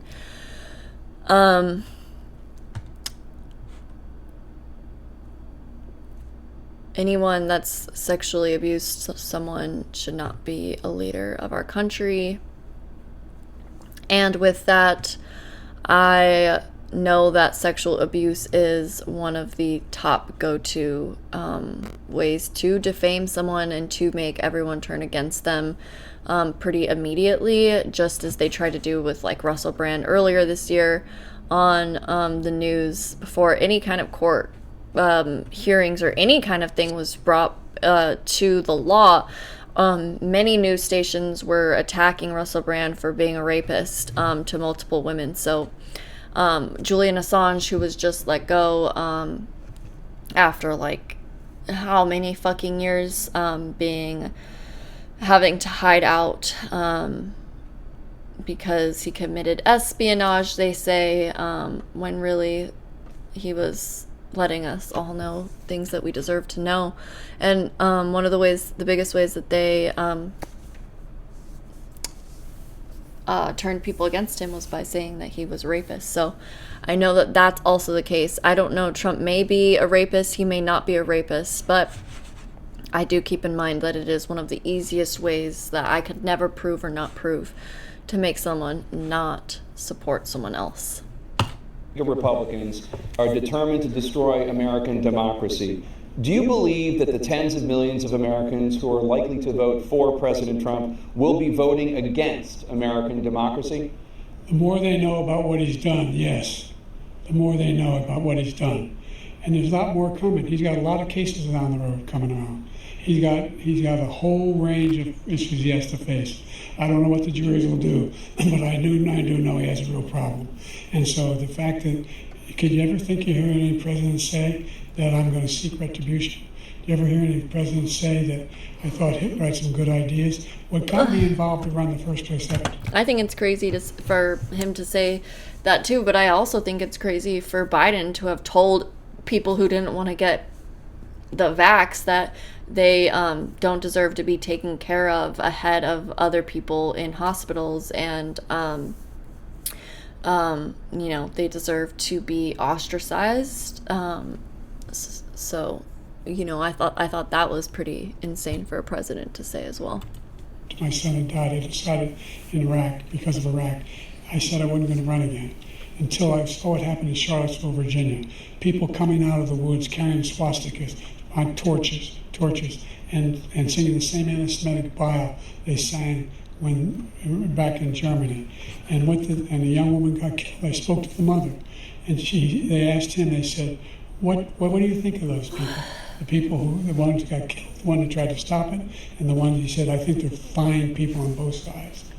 What American president would ever say, Nazis coming out of fields, carrying torches, singing the same anti-Semitic bile, carrying swastikas, were fine people? And this is the guy who says Hitler's done some good things. I'd like to know what they are. The good things Hitler's done, that's what he said. This guy has no sense of American democracy. President Trump. Jake, both of you know that story has been totally wiped out, because when you see the sentence, it said 100% exoneration on this. So he just keeps it going. He says he ran because of Charlottesville. He didn't run because of Charlottesville. He ran because it was his last chance. He's not equipped to be president. You know it, and I know it. It's ridiculous. We have a debate. We're trying to justify his presidency. His presidency, he's without question the worst president, the worst presidency in the history of our country. We shouldn't be having a debate about it. There's nothing to debate. He made up the Charlottesville story, and you'll see it's debunked all over the place. Every reasonable anchor has debunked it. And just the other day it came out where it was fully debunked. It's a nonsense story. He knows that, and he didn't run because of Charlottesville. He used that as an excuse to run. President Biden. And debunked. It happened. All you have to do is listen to what was said at the time. And the idea that somehow that's the only reason I ran. I ran because I was worried a guy like this guy could get elected. If he thought they were good people coming. I just want to say you shouldn't run for president because you're worried about another president. You should run for president because you think that you would be a good leader. Because other people have told you that you would be a good leader. Because you have a love and passion for the people that you will be serving. Because you feel that you have something to offer. Not in opposition to someone else. Out of that forest, carrying those woods, carrying those torches, then he didn't deserve to be president. Didn't deserve to be president at all. And the idea that he's talking about all this being fabricated, we saw with our own eyes. We saw what happened on January 6th. We saw the people breaking through the windows. We saw people occupying his own vice president. Look, there's a reason why 40 of his 44 top cabinet officers refused to endorse him this time. His vice president hasn't endorsed him this time. So why? Why? They know him well. They serve with him. Why are they not endorsing him? Thank you, President Biden. We're going to be right back with more from the CNN presidential debate.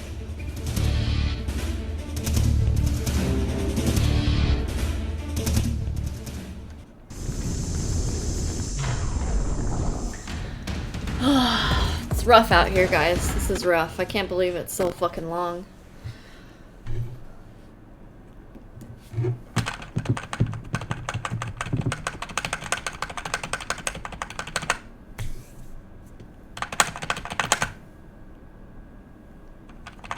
Presidential debate live from Georgia.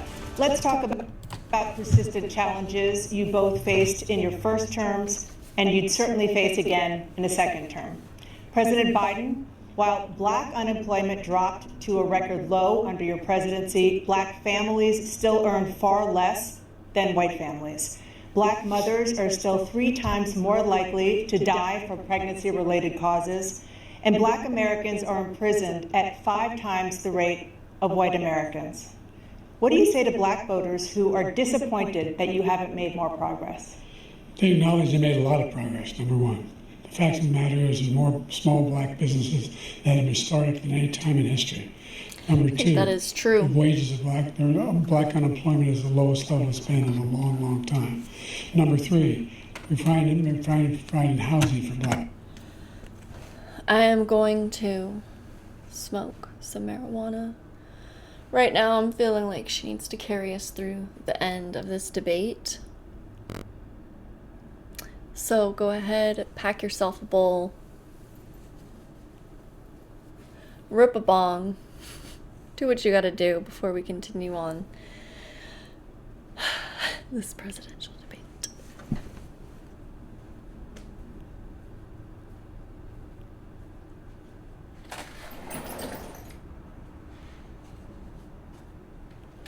Lover? Where are you? What?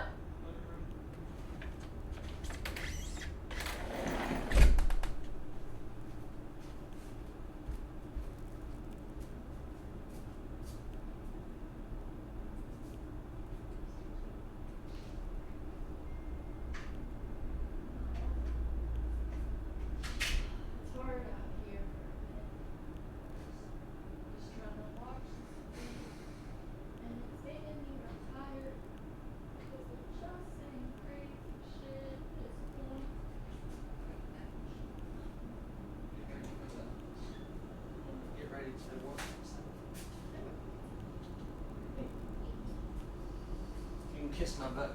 I love you. I love you.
Shit.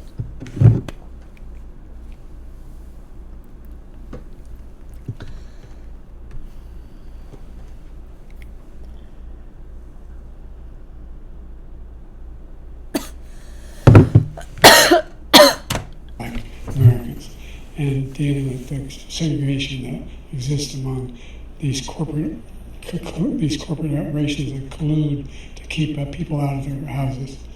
And in addition to that, we find that the impact on the choice that black families have to make relative to child care is incredibly difficult. When we did the first major piece of legislation in the past, I was able to reduce black child care costs. I cut them in half.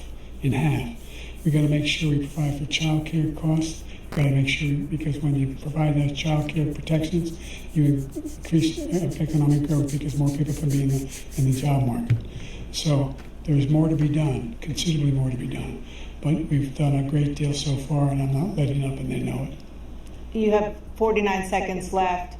What do you say to black voters who are disappointed with the progress so far? I say I don't blame them for being disappointed. Inflation is still hurting them badly. For example, I provided for the idea that any black family, first-time home buyer, should get a $10,000 tax credit to be able to buy them. All right, I want to talk about something for a second. So,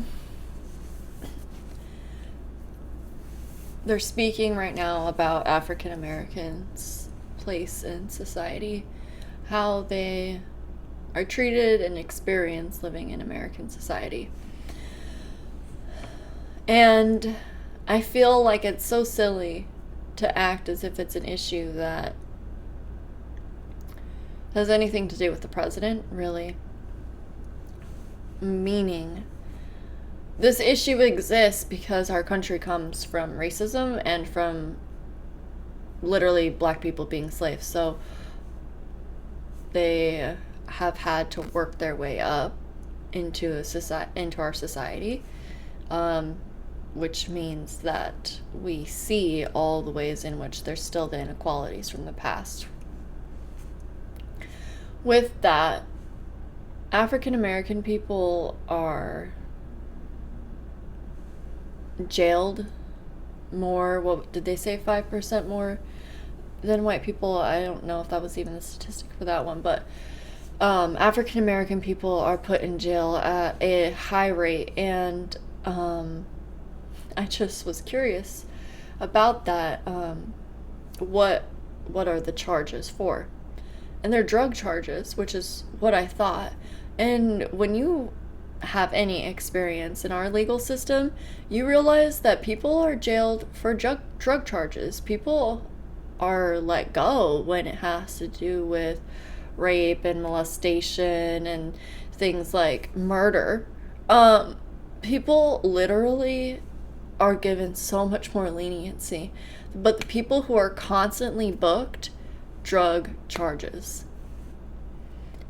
It blows my fucking mind. African American people are mostly jailed due to drug charges, and drug charges are the reason that most people are in jail. These other charges that are extreme, violent offenders often have way shorter sentences and or are literally let go or not attended to in the same way.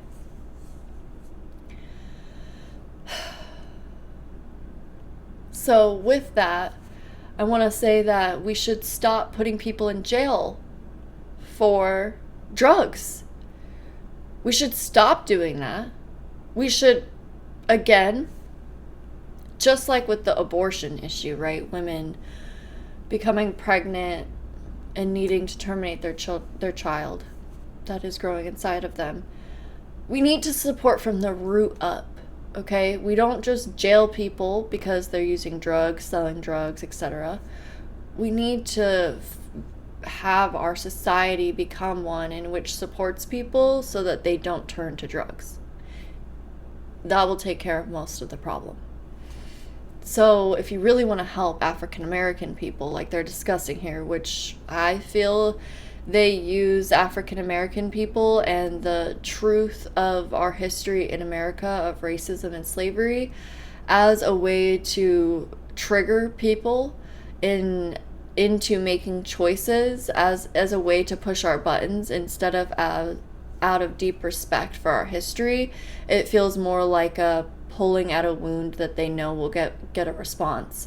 So I feel that a great way to help African American people would be to change the way that we relate to dealing with drug addicts, drug traffickers, etc. First home, so they can get started. I made sure that we're in a situation where all those black families and those black individuals who provided had to take out student loans that were ballooning, that if they were engaged in nursing, doctor, and anything having to do with, if they were provided had to take out student loans that were ballooning, that if they were engaged in nursing, doctor, and anything having to do with volunteerism, if they paid their bills for 10 years on their student debt, all the rest is forgiven after 10 years. Millions have benefited from that. And we're going to do a whole lot more for black families. Thank you, President Trump. And he caused the inflation. He's blaming inflation, and he's right, it's been very bad. He caused the inflation, and it's killing black families and Hispanic families and just about everybody. It's killing people. They can't buy groceries anymore. They can't. You look at the cost of food where it's doubled and tripled and quadrupled. They can't live. They're not living anymore. He caused this inflation. I gave him a country with essentially no inflation. It was perfect. It was so good. All he had to do is leave it alone. He destroyed it with his Green New Scam and all this money that's being thrown out the window. He caused inflation. As sure as you're sitting there, the fact is that his big kill on the black people is the millions of people that he's allowed to come in through the border. They're taking black jobs now. And it could be 18, it could be 19, and even 20 million people. They're taking black jobs, and they're taking Hispanic jobs, and you haven't seen it yet, but you're going to see something that's going to be the worst in our history. Thank you. President Biden? There was no inflation when I became president. You know why? The economy was flat on its back. 50% unemployment. He decimated the economy, absolutely decimated the economy. That's why there was no inflation at the time. There were no jobs. Provided thousands of millions of jobs for individuals who are in all communities, including minority communities. We made sure that they have health insurance. We have covered, if the ACA has increased, I made sure that there are $8,000 per person in the family to get written off for health care. But this guy wants to eliminate that. They tried 50 times. He wants to get rid of the ACA again, and they're going to try again if they win. We find ourselves in a position where the idea that we're not doing anything, we put more police on the street than any administration has.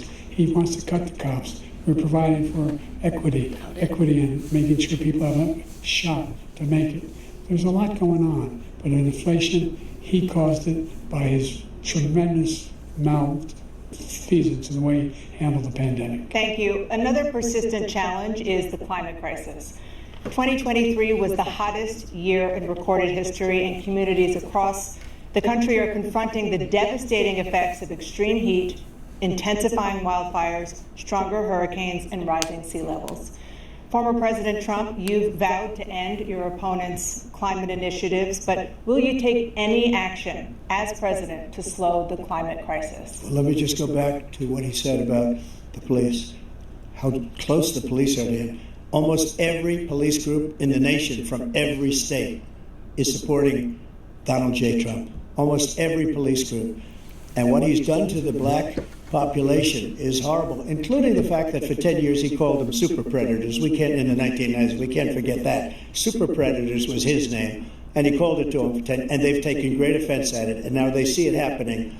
But when they see what I did for criminal justice reform and for the historically black colleges and universities, where I funded them and got them all funded, and the opportunity zones with Tim, as you know, Tim Scott was incredible. He did a great job, great senator from South Carolina. He came to me with the idea, and it was a great idea. It's one of the most successful economic development acts ever in the country, opportunity zones. And the biggest beneficiary are blacks. And that's why we have the best numbers with that in maybe ever. They're saying ever. I read this morning where ever, the best numbers. He's lost much of the black population because he's done a horrible job for black people. He's also done a horrible job for Hispanics. But wait till you see these millions of people pouring into our country, and they're going to take the jobs, and it's already started, and you haven't seen anything yet. It's a disaster. You 38 seconds left. President Trump, will you take any action as president to slow the climate crisis? So I want absolutely immaculate clean water, and I want absolutely clean air, and we had it. We had H2O. We had the best numbers ever, and we were using all forms of energy, all forms, everything. And yet, during my 4 years, I had the best environmental numbers ever. And my top environmental people gave me that statistic just before I walked on the stage, actually. My name is Lucy, and I have to figure out who I am. Sorry, do we know each other? Don't think so. I think she's me. I don't know where the hell he's been. The idea that anything he said is true. I've passed the most extensive climate change legislation in history. We find ourselves, and by the way, black colleges. I came up with $50 billion for HBCUs, historic black universities and colleges, because they don't have the kind of contributors that they have to build these laboratories and the like. Any black student is capable in college of doing any white student can do. They just don't have the money, but now they'll be able to get those jobs in high tech. We're in a situation where the idea that he is now claiming to have done something that had the cleanest water, he hadn't done a damn thing with the environment. He, out of the Paris Peace Accord, Climate Accord, I immediately joined it, because if we reach 1.5 degrees Celsius at any one point, there's no way back. The only existential threat to humanity is climate change, and he didn't do a damn thing about it. I just want to say that climate change, y'all, is climate change. And I'm not saying that we aren't doing shit as human beings to fuck up the environment, because 100% we are. On so many levels, it's ridiculous and it needs to stop, and we need to do things differently. But the way things that things are fear-mongered is also ridiculous, and our climate does change, and sometimes it is going to be hotter and sometimes it is going to be colder, and that doesn't mean that it's necessarily negative. It doesn't necessarily mean that, like he said, like we can't come back from that. That's not true. So he wants to undo all that I've done. The Paris Accord was going to cost us $1 trillion, and China nothing, and Russia nothing, and India nothing. It was a ripoff of the United States. And I ended it because I didn't want to waste that money, because they treat us horribly. We were the only ones. It was costing us money. Nobody else was paying into it. And it was a disaster. But everything that he said just now, I'll give you an example. I heard him say before insulin. I'm the one that got the insulin down for the seniors. I took care of the seniors. What he's doing is destroying all of our medical programs, because the migrants coming in, they want everybody. And look, I have the biggest heart on the stage, I guarantee you that. and I want to take care of people. But we're destroying our country. They're taking over our schools, our hospitals, and they're going to be taking over Social Security. He is destroying Social Security, Medicare, and Medicaid. The idea is that we, in fact, we were the only ones of consequence who were not members of the Paris Accord. How can we do anything if we're not able to, the United States can't get it under control? Okay, while we're talking about environment, I just want to say this. Did you know that soil is different than dirt? Did you know that the difference between soil and dirt is essentially that soil has humus in it? Humus is organic matter content, things like leaves and wood and flowers and shit. Soil has all of life as it's passing away in it, and dirt is kind of just the earth particles. Did you know that our soil is one of the largest carbon sequestering natural phenomenon on the planet? We know of trees, we know of the ocean, but did you know that soil is very successful at sequestering carbon? It's literally a carbon sink. A lot of our dirt, or a lot of our soil has been turned into dirt. A lot of the soil that we have developed upon, whether agriculturally or industrially, has been destroyed and left to become dirt. All the life stripped out of it, and now it's this lifeless thing that doesn't do the job that soil does.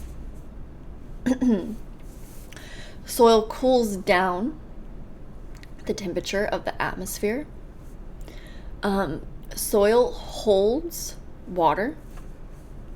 It literally holds water, guys. It sequesters carbon, it sequesters water. It helps hold the water so that we can reach it. The first 12 inches of the soil is considered our topsoil, and it's filled with rich, and it should be filled with rich organic matter. And this helps keep the ground cool, and essentially most of our environmental issues literally can be solved through the soil.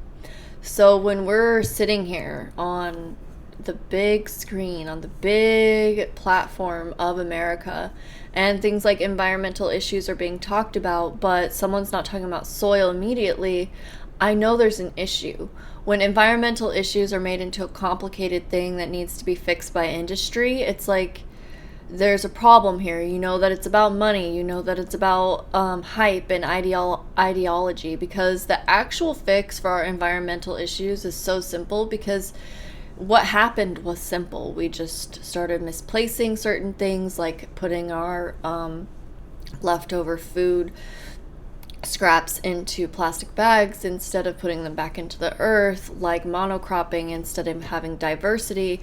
All these kinds of very simple actions have caused the environmental destruction in a large part. Of course, there's things like plastic, but did you know that egg yolk filters out microplastics? Certain mushrooms, I think, eat microplastics. So nature has the solutions. Anytime it's made complex, anytime it's made and just for me personally, anytime soil is not one of the first thing that's talked about. And the soil thing is what is so funny, because it is so simple. It takes care of so many of our environmental issues, and it's very simple. We don't have to do anything fancy. We don't have to make anything. We have to take nature as it is, watch her cycles, how she does it, and just literally do the same fucking thing. And then we have a biodiverse, rich soil, which means, again, we have cleaner air, cleaner water. We have water available to us. We have nutrient-rich food. We have the ability to grow food, mineral-rich food, which means we can literally survive in our bodies. Like, did you know a mineral deficiency can give you a brain disorder? Like, all these things are so simple and connected. So these fools are being foolish right now with the way that they're handling this discussion around the environment, which once again just solidifies that me, just this normal person who's online, who, you know, has my own experiences, my own intelligence, but isn't out here like the fucking, you know, like president of anything, like, not trying to be, can look at some of these really simple issues and just be like, or some of these issues that they've made sound so complex, and like we can't seem to figure out how to fix them. And it's just like, no guys, like you know, the average human knows how to deal with this shit better and knows how to respond to it better, and literally in average conversations can talk about this in a way that you guys are just bullshitting around. So, one of the largest polluters in the world, number one. We're making significant progress. By 2035, we will have cut pollution in half. We have made significant progress, and we're continuing to make progress. We set up a climate corps for thousands of young people will learn how to deal with climate, just like the Peace Corps. And we're moving in directions that are going to significantly change the elements of cause of pollution. But the idea that he claims that he has the biggest heart up here and he's really concerned about pollution and about climate, I've not seen any indication of that.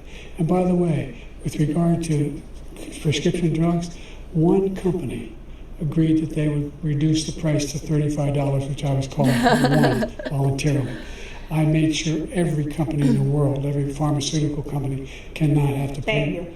And by the way, what the fuck? Prescription drugs, one company agreed that they would reduce the price to $35, which I was calling for one voluntarily. I made sure every company in the world, every pharmaceutical company, cannot have to pay. Thank you. And by the way, so every day, millions of Americans struggle just to make ends.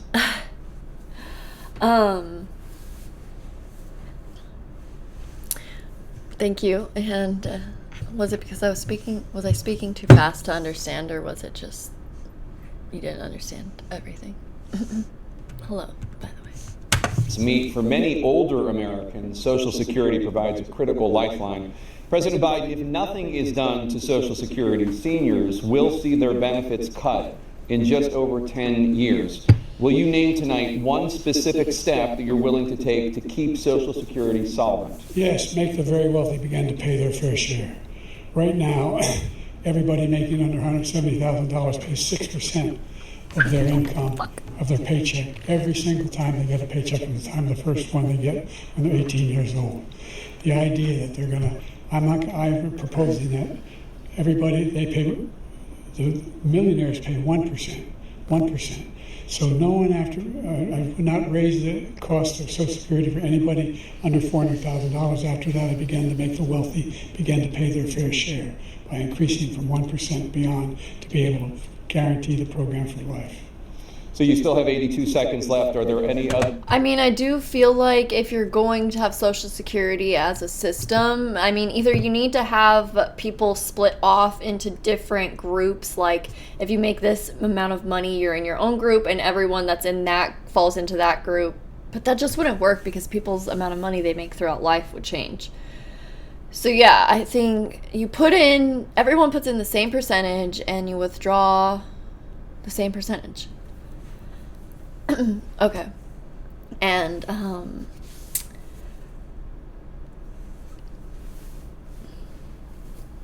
well, on my channel, we by we I mean also my husband too will join me randomly, and anyone else, but we definitely get into talking about like the elements in nature and the environment and our natural physical phenomenon pretty deep a lot of times. So Other measures that you think that would be able to help keep Social Security solvent, or is that one enough? Well, that one enough will keep it solvent, but the biggest thing will do if we defeat this man, because he wants to get rid of Social Security. He thinks there's plenty that's to cut hilarious. Social It's the biggest He wants thing. to cut Social Security and Medicare, both times. And if you look at the program put forward by the House Republican caucus that I believe supports, is in fact want to cut it as well. The idea that we don't need to protect our seniors is ridiculous. And by the way, the American public has greater health care coverage today than ever before.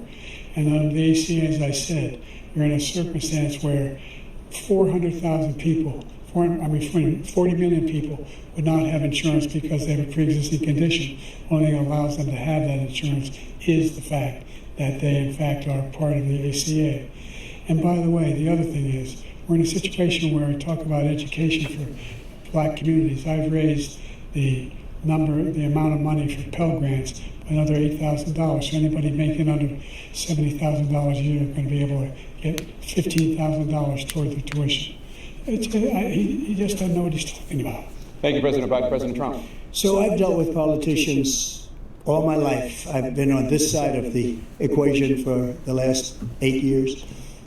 I've never seen anybody lie like this guy. He lies. I've never seen it. He can look you in the face. About so many other things too. And we mentioned the laptop. We mentioned Russia, Ukraine.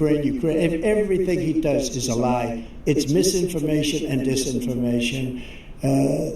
Are you driving way less than you used to? Do you have a clean driving record? Are you over 25? The losers and suckers story that he made up is a total lie on the military. It's a disgrace. But Social Security, he's destroying it because millions of people are pouring into our country, and they're putting them onto Social Security, they're putting them onto Medicare, Medicaid, they're putting them in our hospitals, they're taking the place of our citizens. What they're doing to the VA, to our veterans, is unbelievable. Our veterans are living in the street, and these people are living in luxury hotels. He doesn't know what he's doing. That actually did happen. It's really coming back. I've never seen such anger in our country before. President Biden.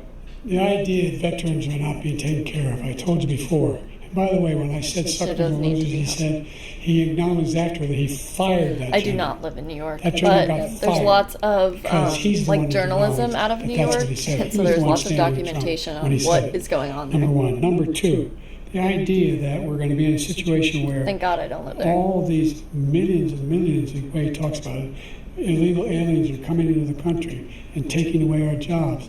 There's a reason why we have the fastest growing economy in the world, the reason why we have the most successful economy in the world. We're doing better than any other nation in the world. And by the way, those 15 Nobel laureates he talked about being phony, those 15 Nobel laureates, economists, they all said that if Trump is reelected, we're likely to have a recession and inflation is going to increase and go up. And by the way, worst president in history, 159 presidential scholars voted him the worst president in the history of the United States of America. President Biden, thank you so much. Okay, that's a hilarious thing to say.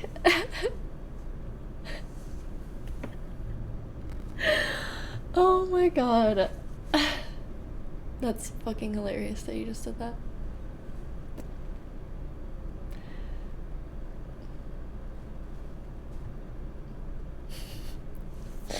Let's turn to the cost of child care, which many American families struggle to afford. President Trump, both you and President Biden have tried to address this issue, but the average cost of child care in this country has risen to more than $11,000 a year per child. For many families, the cost of child care for 2 children is more than their rent. In your second term, what would you do to make child care more affordable? Just to go back, the general got fired because he was no good. And if he said that, that's why he made it up. But we have 19 people that said I didn't say it, and they're very highly respected, much more so than him. The other thing is, he doesn't fire people.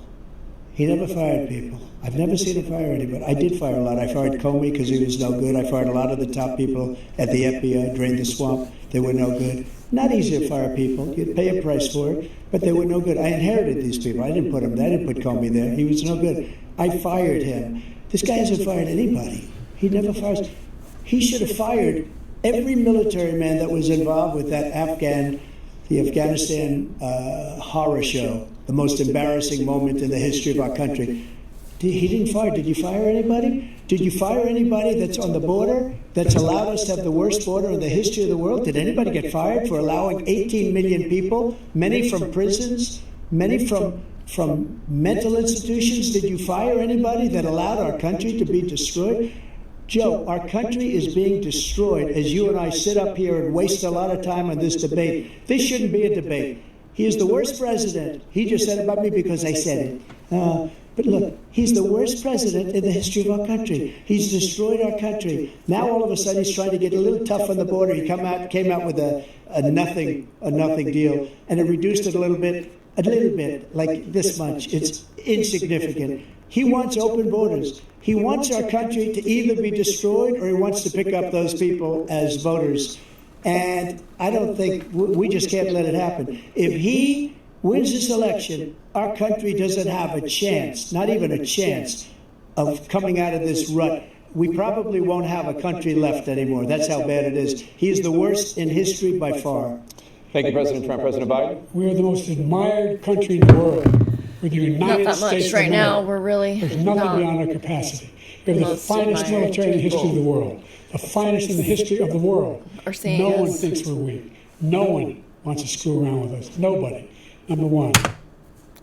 I was interested about the cost of raising children question too, and I feel like they literally didn't talk about it. And I was thinking, like, that's kind of a hard question because people need to be paid when they're taking care of other people's children, a reasonable job, and you should probably pay those people a reasonable amount of money, because those people should probably be pretty vetted, since they're taking care of our children.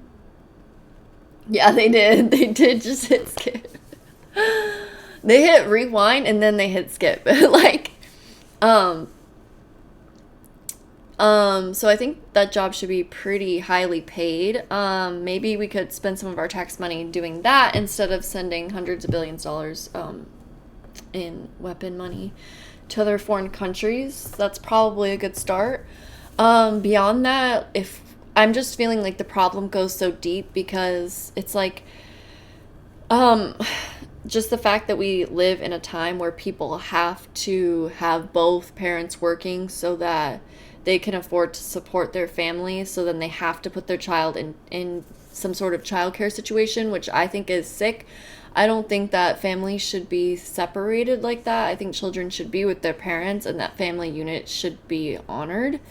And so with that, I feel like our society should be figuring out ways to, again, get to like more of the root of the issue, which is that we can't afford to live without having both members of the family have to work their ass off and get by and put their children in the hands of strangers. It's just really fucked up, in my opinion. So I would probably uproot the issue more like that, personally.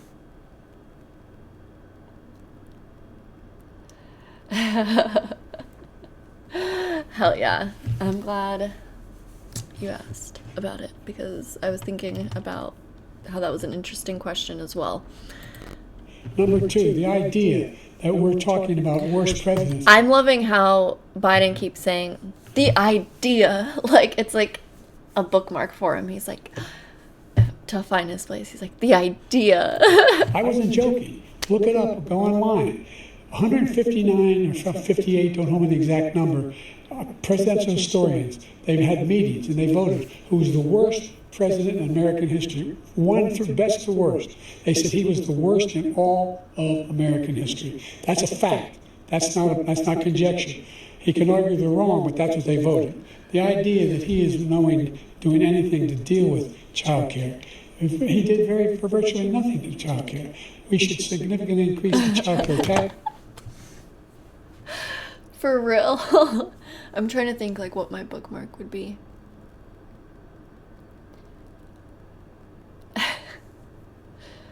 I don't know, but I like the idea of it too. That can be a thing. Tax credit. We should significantly increase the availability of women and men. That would be perfect, honestly. And we should encourage businesses to have. Thank you, President Biden. President Trump, the question was about what would you do to make child care more affordable, if you want to take a minute. I love how, though, like, it's just so funny, like, I just love how chill everyone is here, because I would just be laughing my ass off, like, this guy's like, yes, but the question was, like, let's see what they give us. Just so you understand, we have polling, we have other things that they rate him the worst. Because what he's done is so bad. And they rate me, I'll show you, I will show you. And they rate me one of the best, okay? And if I'm given another 4 years, I will be the best. I think I'll be the best. Nobody's ever created an economy like us. Nobody ever cut taxes like us.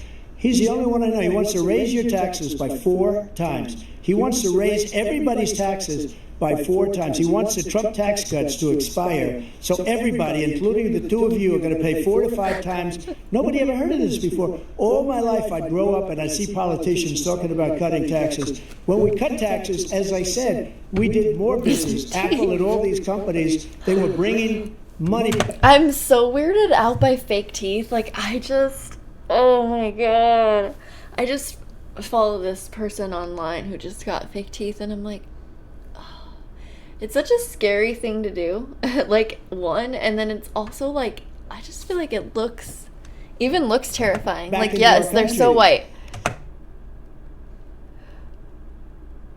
What do you mean we can do that? Are you being for real right now?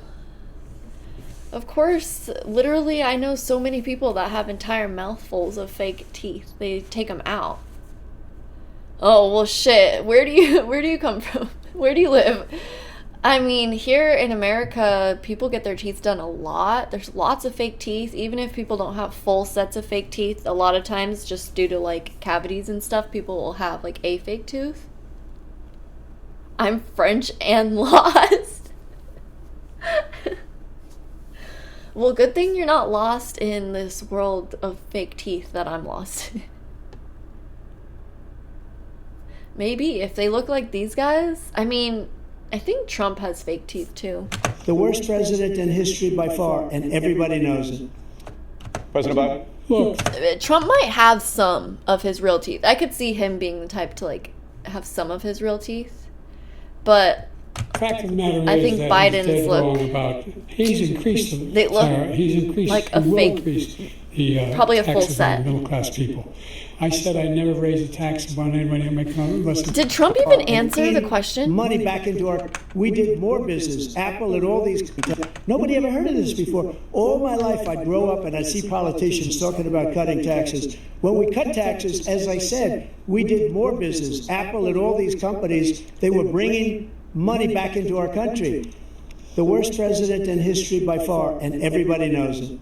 President Biden? Look, Literally, Trump didn't answer the question about the childcare shit again. I'm like, what the fuck?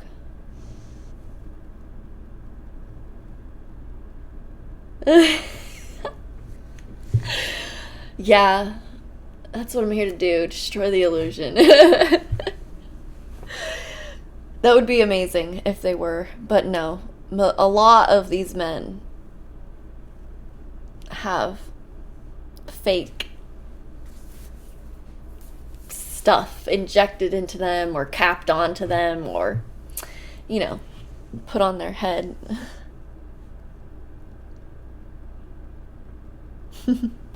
No, I definitely don't. As you can see, my teeth are pretty, I don't know how it looks on the camera right now, but my teeth are pretty weird shaped in my opinion. I think I kind of look like a dolphin. But yeah, they're not all straight. So, like, you can tell when people's teeth are, like, all completely straight. This isn't always true. And especially if they don't have, like, any spacings, it's just, like, they're probably fake, especially if they're white. So, my teeth are... They always try to get me to have braces and stuff growing up, but... And I do have quite a big overbite, but... My jaw never felt, like, negatively affected. I didn't want braces.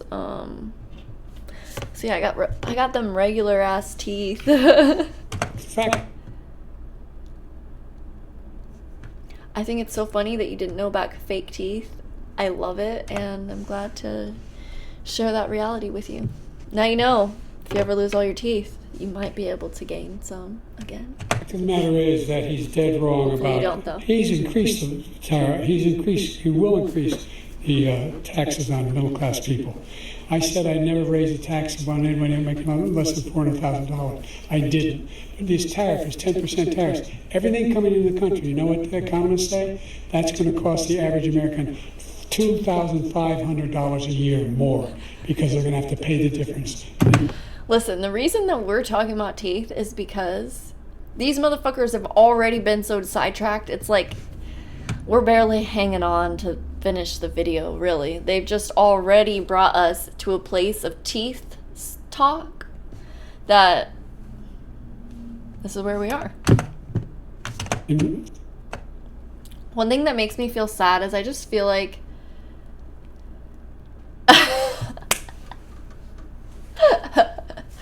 I just feel like it makes me sad because I feel like this, like, I don't know, they're just like kind of passionate, and they're passionate over such stupid ideas. Like the way they say things just like doesn't compute half the time, but it's just like you can tell they just get so excited sometimes, and it just kind of makes me sad, you know, because I want intelligence to win, and they're just so excited about the bullshit answers they're giving. Are there stupid ideas that I'm passionate about? Well, nothing that I think is stupid. Are there stupid ideas that I'm passionate about? I mean, I don't know. I try to be pretty grounded when it comes to important things and not fanciful. When it comes to like fanciful things of life, maybe there'd be things that I have ideas about that others would consider stupid, but my intelligence is the type that likes to look at kind of the world's ideas and sort through it. So I don't feel like really into being stupid. I'm down with being wrong, and I feel like that's one of the things that makes you stupid, is like that clinging to your idea, which that's what I'm feeling from them, is like being like, it's not just passion, it's really not even passion, it's like a gripping, like a, I'm trying, like I wish that this was true, I wish that what I was saying had value, like that kind of vibe, you know? Food and all the things that are very important. Just like scrambling, you know? Two, he's in a situation where he talks about how he has not raised, he's somehow helped the middle class. The middle class has been devastated by you. Now you want a new tax cut of $5 trillion over the next 10 years, which is going to fundamentally bankrupt the country. You have the largest deficit of any president in American history, number one. Number two, you have not, in fact, made any contact, any progress with China. We are at the lowest trade deficit with China since 2010. Thank you, President Biden. Thank you, President Biden. Let's discuss an epidemic impacting millions of Americans. They literally just had to move on from the question. Like, they were like, they're not going to answer this question about childcare. You just got to move on.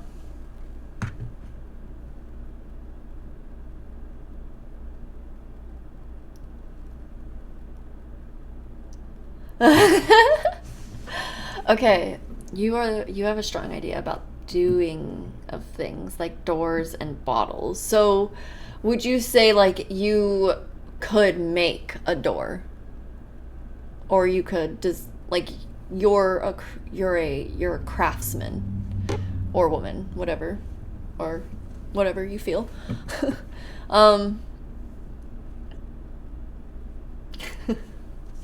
Number one, number two. Number one, number two. Just be like if then.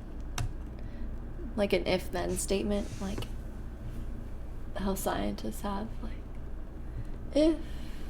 I guess I don't know, that wouldn't be a good placeholder for a sentence. Of you have made a top priority in your first term the opioid crisis. And for both of you, the number of overdose deaths in this country has gone up. Under your term, it went up. Under your term, it has gone up. What's going on in my country with the opioid crisis and just in general with the pharmaceutical companies is fucking despicable. The amount of fentanyl deaths is indescribable. After we just had prescription opiate crisis for years, it's just, again, drugs are a way that our country is being destroyed. And people who are on drugs are, again, not usually violent people. They may become violent at some point, depending on the drug, depending on the situation, depending on the person. But drugs is a non-violent offense and experience, and yet it's where we experience a lot of the largest attacks in our society. And it's insane that we're letting it continue.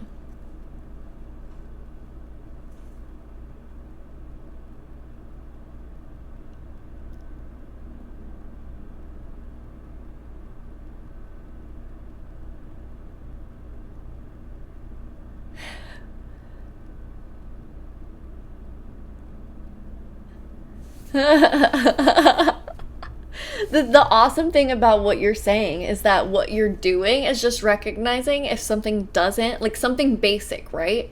If you are the type of person that can look at something basic and be like, it could be designed in this more efficient way that would be best, then I feel like you're the type of person that can begin to look at complex issues and do it. So I think it's good. Former President Trump, despite the efforts that both of you have made, more than 100,000 Americans are... For certain, if you can't at least look at the most basic of things and say, like, look, you... Like, this was literally one of my favorite things about the way that I began to perceive by the time of COVID in 2020 is I had began to already go through this journey of realizing, like, what was in our food, right? And what the government allowed to be in our food, and what the cheapest food was in our society. And I saw that it was food that was leading to things like heart disease, diabetes, Alzheimer's, etc. And it was just like, so when COVID happened, because I was able to look at that basic thing with the food, right, and be like, what you're doing here, it's not working for us. When COVID happened and I saw that they were like responding the way they were responding and stuff, and they again didn't even address the food too, I was like, okay, I see again that the way that you're responding, what you're allowing, what you're creating isn't for us, it's for profit, and whoever else knows the fucking agenda, I don't know, but the best and truest, most trackable thing is profit. And so it's just like being able to look at that basic ass shit, I think, is being able to look at the small allows you to see the big. Dying from overdoses every year, primarily from fentanyl and other opioids. What will you do to help Americans right now in the throes of addiction who are struggling to get the treatment they need? To finish up, we now have the largest deficit in the history of our country under this guy. I don't think they should allow them to keep talking about a question that's literally 2 questions ago, and I think they actually just made up the question. Like, I don't even think that they this was even asked. I think they just started talking about the shit when the childcare question was asked. We have the largest deficit with China. He gets paid by China. That's He's so a Manchurian embarrassing. candidate. He gets money from China. So I think he's afraid to deal with them or something.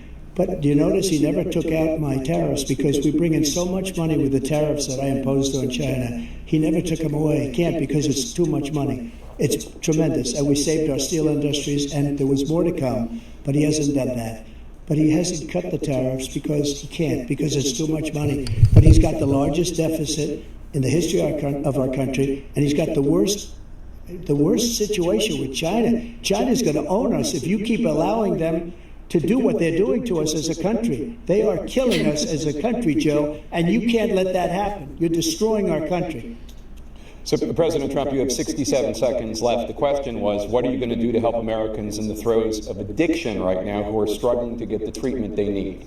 Jake, we were doing very well in addiction until the COVID came along. We had the 2.5, almost 3 years, like nobody's ever. He just told him that even in your presidency, addiction was rising. Like, had before any country, in everywhere. And in my experience within society, addiction is continuing to rise. And with COVID, it did spike by like a shit ton. It's crazy. Right.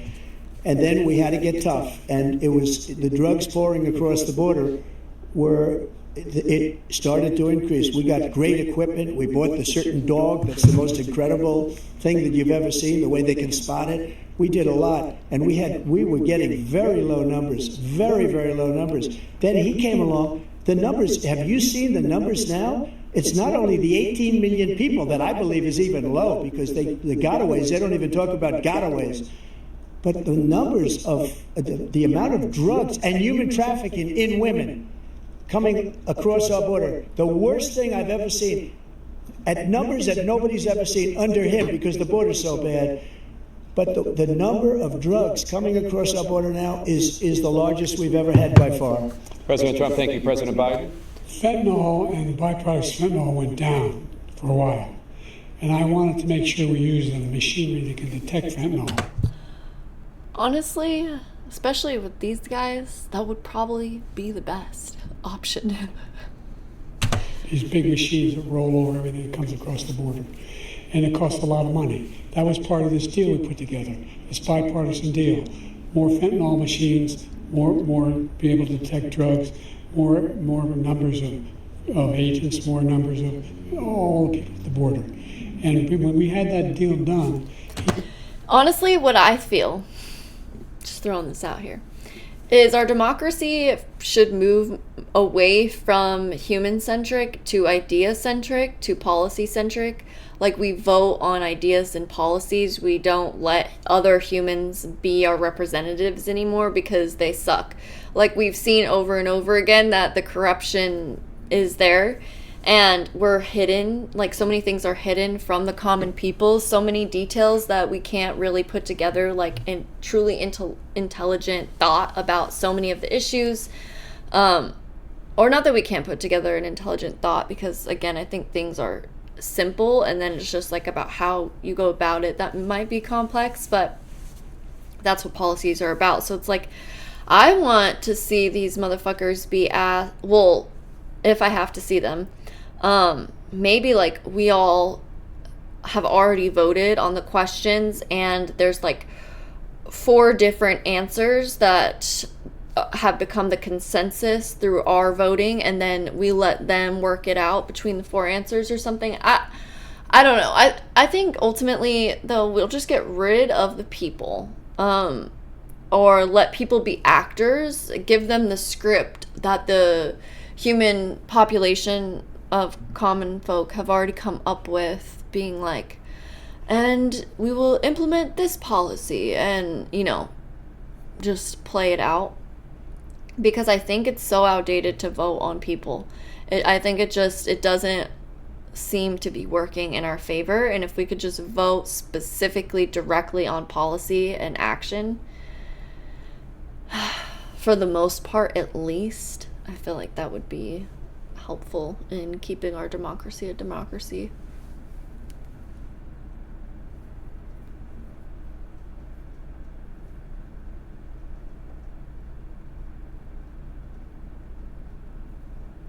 Okay, you're saying it would lead to direct democracy and then it would be communism. You see, we can't do that. Nothing to do with the money that big corporations... Are you joking right now? I'm confused 100% about your response. Okay, God. I thought so with the last part. He called his Republican colleagues and said, don't do it. It's going to hurt me politically. No, he never argued it's not a good bill. It's a really good bill. We need those machines. We need those machines. And we're coming down very hard in every country in Asia in terms of precursors for fentanyl. And Mexico is working with us to make sure they don't have the technology to be able to put it together. That's what we have to do. We need those machines. Thank you, President Biden. President Trump, and again, the question is about Americans in the throes of addiction right now, struggling to get the treatment they need. Well, because this does pertain to it. He ended Remain in Mexico. He ended catch and release. I made it catch and release in Mexico, not catch and release here. We had so many things that we had done, hard negotiations with Mexico, and I got it all for nothing. It's just like when you have a hostage. We always pay $6 billion for a hostage. Every time we say it's a hostage. Now we have a hostage, a Wall Street Journal reporter, I think a good guy, and he's over there because Putin is laughing at this guy, probably asking for billions of dollars for the reporter. I will have him out very quickly as soon as I take office. Before I take office, I said by literally, as soon as I win the election, I will have that reporter out. He should have had him out a long time ago, but Putin's probably asking for billions and billions of dollars because this guy pays it every time. We had 2 cases where he paid $6 billion for 5 people. I got 58 people out, and I paid essentially nothing. I would say this is probably Juul's best product. I've been they are. I love that for couple them. months now, like every day. Thank you, President Oh Trump. my God, they they said this is my podcast. Let's turn to concerns that voters have about each of you. President Biden. Okay, you so would be so far some of the most potent fucking questions that they could have answered about childcare, so our families, and about addiction, so our families, completely avoided. They said that's too tough. I can't answer that one. 6 at the end of your second term. How do you address concerns about your capability to handle the toughest job in the world well into your 80s? Well, first of all, I spent half my career being criticized as being the youngest person in politics. I was the second youngest person ever elected to the United States Senate, and now I'm the oldest. This guy's 3 years younger and a lot less competent. I think that just look at the record. No, he's not. Look at what I've done. Look, I've turned around the horrible situation he left me. As I said, 15 million new jobs, 800,000 manufacturing jobs, more investment in America, over billions of dollars in private investment in enterprises that we are growing. By the way, we brought off a lot of people. Well, the whole idea of computer chips, we used to have 40% of the market. We invented those chips, and we lost it because he was sending people to find the cheapest jobs overseas and to bring home a product. So I went to South Korea. I convinced Samsung to invest billions of dollars here in the United States. And guess what? Those fabs, they call them, to build these chips, those fabs pay over $100,000. You don't need a college degree for them. And there's billions, about $40 billion already being invested and being built right now in the United States, creating significant jobs for Americans from all over the world. President Biden, you have 40 seconds left. Would you like to add anything? Yeah, I would. The idea that somehow we are this failing country. I never heard a president talk like this before. We're the envy of the world. Name me a single major country president who wouldn't trade places with the United States of America for all our problems and all our opportunities. We're the most progressive country in the world in getting things done. We're the strongest country in the world. We're a country in the world who keeps our word, and everybody trusts us. All of our allies and our those who he Trust, called us fears. up, Kim Jong-un, we sent love letters to, and Putin, etc. They don't want to screw around with us. Thank you. Former President Trump, to follow up, you would be 82 at the end of your second term. What do you say to voters who have concerns about your capabilities to serve? Well, I took 2 tests, cognitive tests. I aced them, both of them, as you know. We made it public. He took none. I'd like to see him take one, just one, a real easy one. Like go through the first 5 questions. He couldn't do it. But I took 2 cognitive tests. I took physical exams every year. And, you know, we knock on wood wherever we may have wood, that I'm in very good health. I just won 2 club championships, not even senior, 2 regular club championships. To do that, you have to be quite smart, and you have to be able to hit the ball a long way. The thing is that you know Trump's going to win the boxing match, basically. Like, it's just poor Biden, you know? Look at the guy. Do it. He can't hit a ball 50 yards. He challenged me to a golf match. He can't hit a ball 50 yards. I think I'm in very good shape. I feel that I'm as in good a shape as I was 25, 30 years ago. Actually, I'm probably a little bit lighter, but I'm in as good a shape as I was years ago. I feel very good. I feel the same. But I was willing to take a cognitive test. And you know what? If I didn't do well, I aced them. Dr. Ronnie Jackson, we could do that. That would be a match to see. A great guy when he was White House doctor. And then I took another one. I love how constantly Biden looks just so shocked at Trump throughout the debate. He's just like shock and wonder. It's amazing, really. And one of them said they'd never seen anybody ace. Thank you. President Biden? You can see he is 6'5" and only 223 pounds. You're 235 pounds. Well, you said 6'4", 200. Well, anyway, that's what you. Anyway, just take a look at what he says he is, and take a look at what he is. Look, I'd be happy to have a driving contest with him. I got my handicap, which when I was vice president, down to a 6. And by the way, I told you before, I'm happy to play golf if you carry your own bag. If you carry your own bag. He's a 6 handicap of all. I was an 8 handicap. 8. But I had, you know how many. I've seen you swing. I know you swing. Okay, let's not act like children. President Trump, we're going to turn Let's not act like children. to a specific concern that voters have about you. Will you pledge tonight that once all legal challenges have been exhausted, that you will accept the results of this election, regardless of who wins, and you will say right now that political violence in any form is unacceptable? Well, I shouldn't have to say that, but of course I believe that. It's totally unacceptable. And if you would see my statements that I made on Twitter at the time, and also my statement that I made in the Rose Garden, you would say it's one of the strongest statements you've ever seen. In addition to the speech I made in front of, I believe, the largest crowd I've ever spoken to. And honestly, that's what we should be doing, but instead we're making them act like this. What the fuck's wrong with us? People that went to the Capitol, and in many cases were ushered in by the police. And as Nancy Pelosi said, it was her responsibility, not mine. She said that loud and clear. But the answer is, if the election is fair, free, and I want that more than anybody. And I'll tell you something. I wish he was a great president, because I wouldn't be here right now. I'd be at one of my many places enjoying myself. I wouldn't be under indictment because I wouldn't have been his political opponent, because he indicted me because I was his opponent. I wish he was a great president. I would rather have that.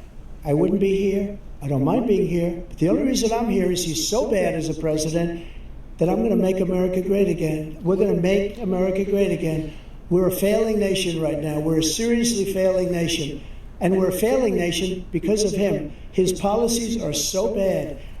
His military policies are insane. They're comprehensive to say we're a failing nation because of Biden. He will drive us into World War III. And we're closer to World War III than anybody can imagine. We are very, very close to World War III, and he's driving us there. And Kim Jong-un and President Xi of China. I think the mental test should be them having a soup and playing a board game. They shouldn't have been talking this whole time. They should have had to eat a soup without spilling and played a board game.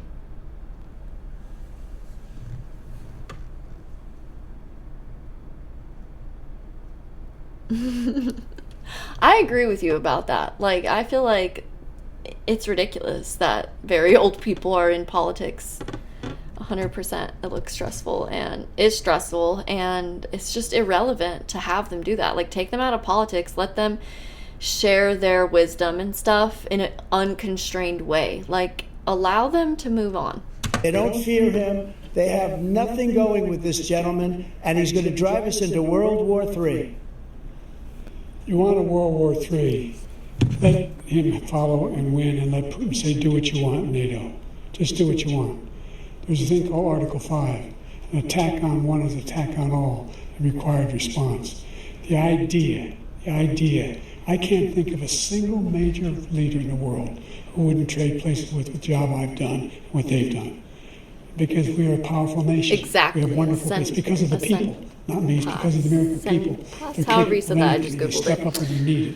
And right now, I think it's scary that he keeps saying, like, an attack on one is an attack on all. It's just, like, so scary. I try not to get too into the fear of what's going on in the world, but it just does seem like we're just doing everything we can. Not everything we can, but we're doing lots of inappropriate actions that would promote the opportunity of a third world war, and it's just like we should be doing the exact opposite every step to avoid that. I know it's a NATO I'm not sure if it's like a signed agreement or if it's just a saying, but it's a NATO thing that an attack on one NATO nation, one NATO ally, which is like over 28, is an attack on all. So we all band together to go to war. That's what it is. So it's like Why do you keep saying that? Like, it's just kind of scary. We're needed. We're needed to protect the world because of our own safety as a state. And again, you want to have a war, just let Putin go ahead and take Kyiv, make sure they move on, see what happens in Poland, Hungary, and other places along that border. Then you have a war. President Trump, as I come back to you for a follow-up, the question was, will you accept the results of this election, regardless of who wins? Just to finish what he said, if I might. Oh, God.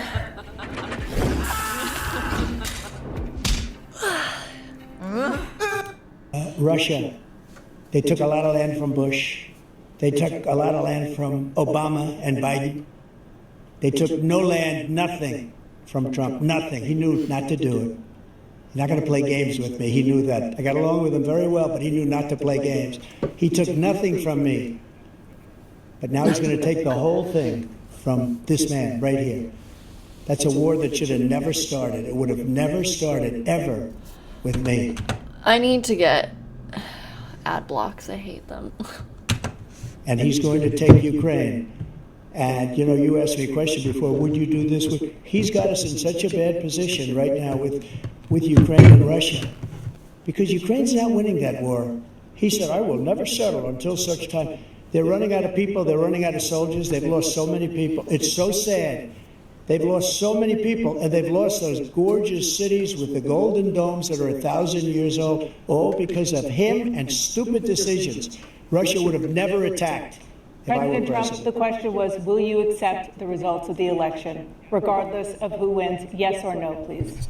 If it's a fair and legal and good election, absolutely. I would have much rather accepted these. You already said that. The fraud and everything else is ask him ridiculous. about And if you want, we'll the have a drug news conference on it situation in a or week. the childcare Or we'll have situation another instead one of this these one, on since a they already week. answered it. But it's a hype question to ask There's him. nothing I'd rather do. It would be much easier for me to do that than I'm running again. I wasn't really going to run until I saw the horrible job he did. He's destroying our country. I would be very happy to be someplace else, in a nice location someplace. And again, no indictments, no political opponent stuff, because it's the only way he thinks he can win. But unfortunately, it's driven up my numbers and driven them up to a very high level, because the people understand it. Let's see what your numbers are when this election is over. Let's see. You're a whiner. When you lost the first time, you continued, you appealed and appealed to courts all across the country. Not one single court in America said any of your claims had any merit, state or local, none. But you continue to provoke this lie.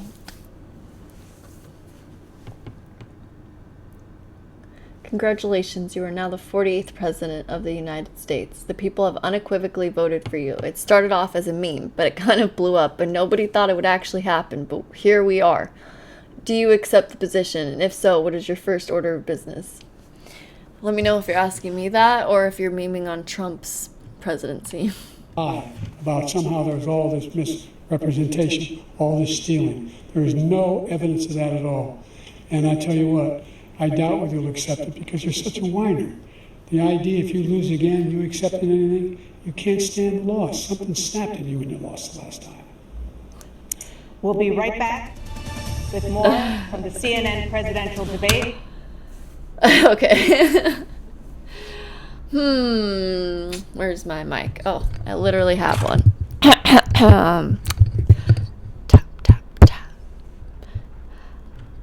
I would like to... Should I accept the position?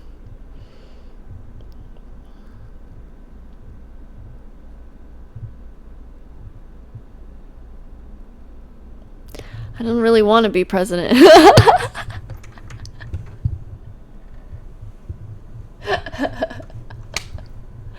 But I appreciate all of you voting for me in this meme-like manner.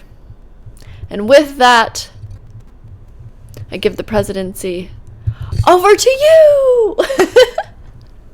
The public, where we vote on the internet for policies, and that is my presidency. Everybody's president. I think we should have multiple representatives, multiple people that go and stand at different meetings when foreign leaders get together. We just have different groups come together. Just keep things diverse, keep things unknown, but let the consistency be in the way that we work through policy. It can be anybody that gets up there and talks about the policy we all voted on. Maybe it'll be me, your president sometimes, or maybe it'll be random Joe that knows so much. Maybe it'll be Sally. We don't know. Anyone can go and represent, can go hang, can go have fun, as we all can join together to discuss the policies we voted on. I think that sounds like fun.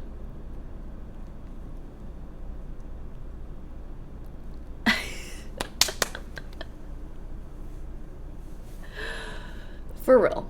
Let's bring that back.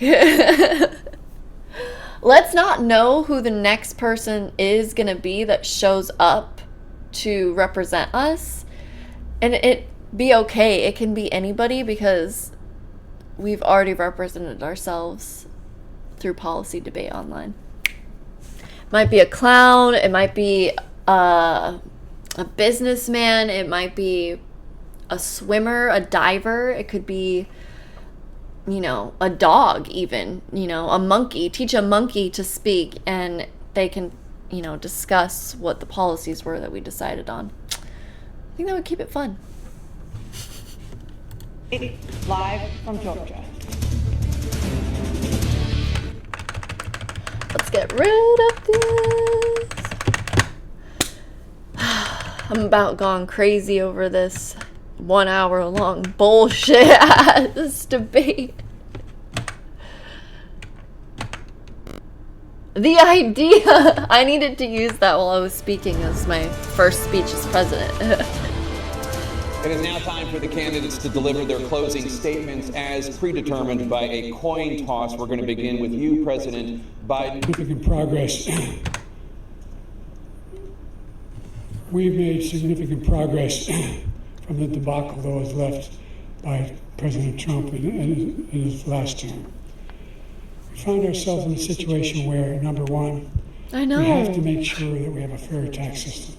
I ask anyone out there in the audience, or anyone out watching this debate, do you think the tax system is fair? The fact is that I said nobody even making under $400,000 had a single penny increase in their taxes, and will not. And if I'm reelected, that will be the case again.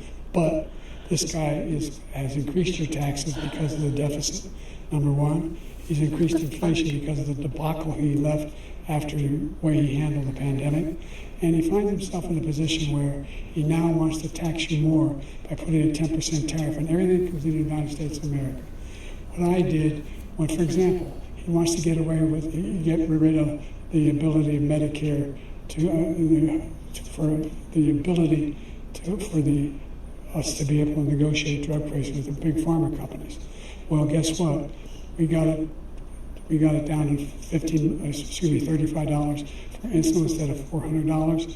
No more than $2,000 for every senior, no matter how much prescription they need. You know what that did? That reduced the federal debt by $160 billion over 10 years, because the government doesn't have to pay the exorbitant prices. I'm going to make that available to every senior all along. It's happening now, and everybody in America. He wants to get rid of that. I'm going to make sure that we have child care. We're going to significantly increase the credits people have for child care. We're going to make sure we do something about what we're doing on lead pipes and all the things that are causing health problems for people across the country. We're going to continue to fight to bring down inflation and give people a break. Thank you, President Biden. President Trump, you now have 2 minutes for your closing statement. At Outback Steakhouse, you can get an 18-ounce bone-in ribeye, Kingsland pasta, or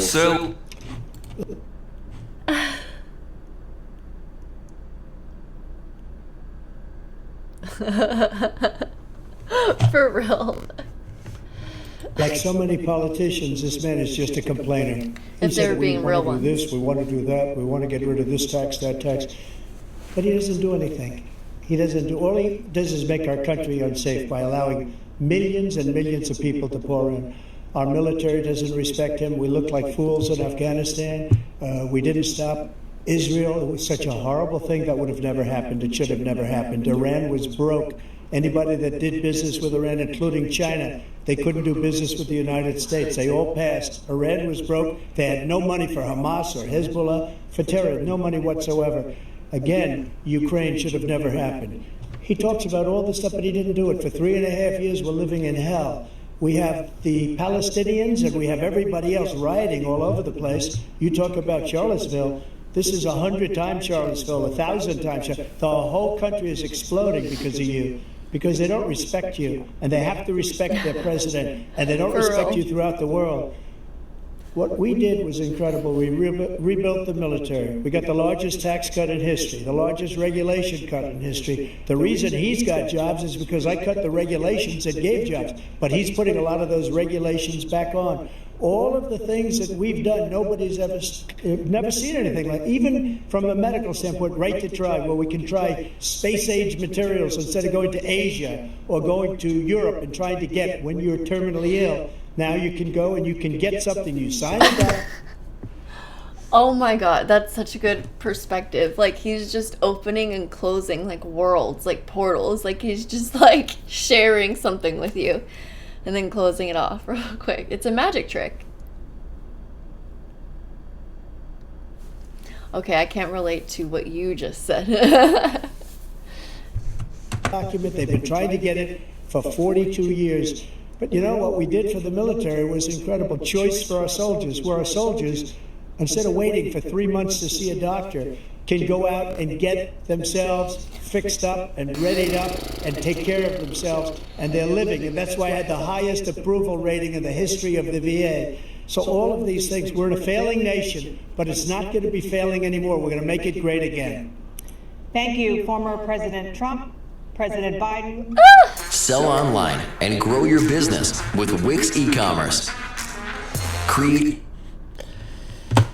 All right. So. He's destroying our... the picture.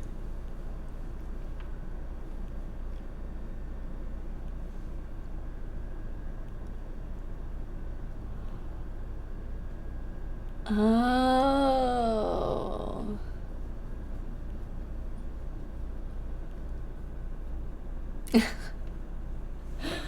Oh my god, that's so funny.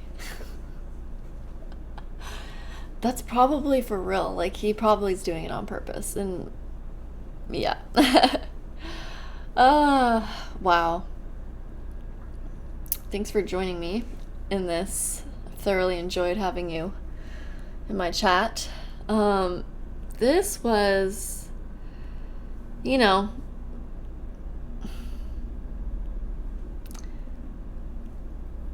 approximately what I thought it would be. Maybe a little even better than I thought it would be, because my expectations were low. The clips were awful that I saw online. So,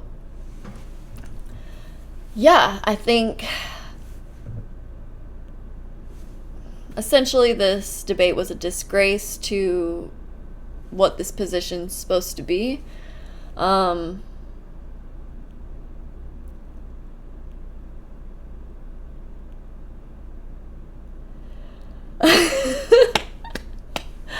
Yes. Yes to all of those things. Glad to have watched this. I feel wordless because there's not much that they left for you to comment on, or they left way too much to comment on, because we really don't know how they're going to handle many of the most important issues in our society based off of their ignoring of certain questions in their own little conversation. They continued on battering each other throughout much of the time.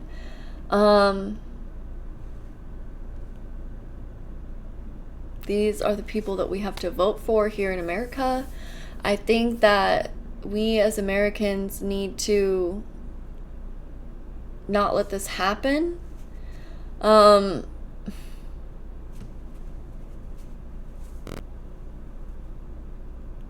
I know.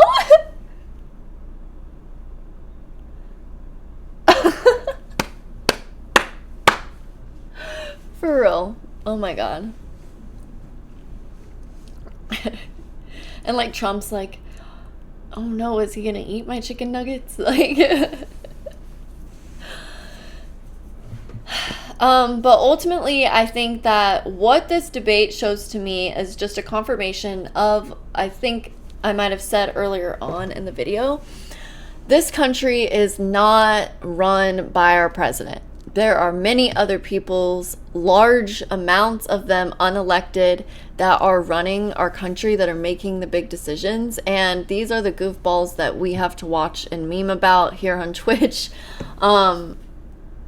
Thank you so much for rooting for America, because I do too. I believe that we have a foundation of an intelligently written structure for this society to function within, and I feel that if we use it to the best of its ability, we can like do so much for our own nation and stop doing a whole bunch of bullshit to other nations and help rebuild. We have the resources, we have the potential, and these motherfuckers, they ain't doing it. But that doesn't mean that we can't do things on the ground, because if other unelected peoples can be the real ones running this shit, then so can we.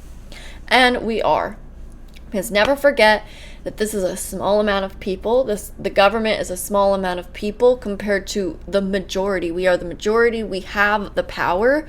No matter how much they want to disempower you and make you feel as if systems are broken, as if things like are more complex than they are really not, and we get to make them as simple as we want them to be. We get to stand up and say no, we get to protest, we get to decide. And so beyond this election that they have created, given us the options, forced upon us, etc., we have so many opportunities to make choices in this nation every single day that will direct our path as a nation, direct our path as a society, direct our path as families in healthier, more efficient, more loving and inclusive ways. So here's the presidential debate. This is what we're dealing with. Can you see the truth behind how this country functions? Can you see the show that's being put on? Can you see it for the show that it is?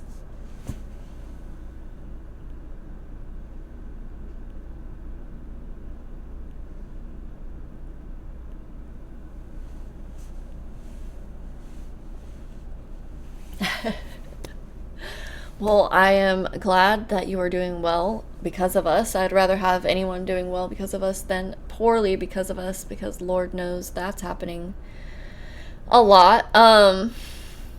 Yeah, there's lots of amazing things about America, and that's what's so crazy is like we need to, as Americans, wake up to that, wake up to the value that is here and not let it slip away. So anyways, I gotta end this. I gotta go outside. I gotta get into some nature because I'm feeling a little exhausted after listening to these jokesters. Though it was a great time, I thoroughly enjoyed my time on here with all of you guys. And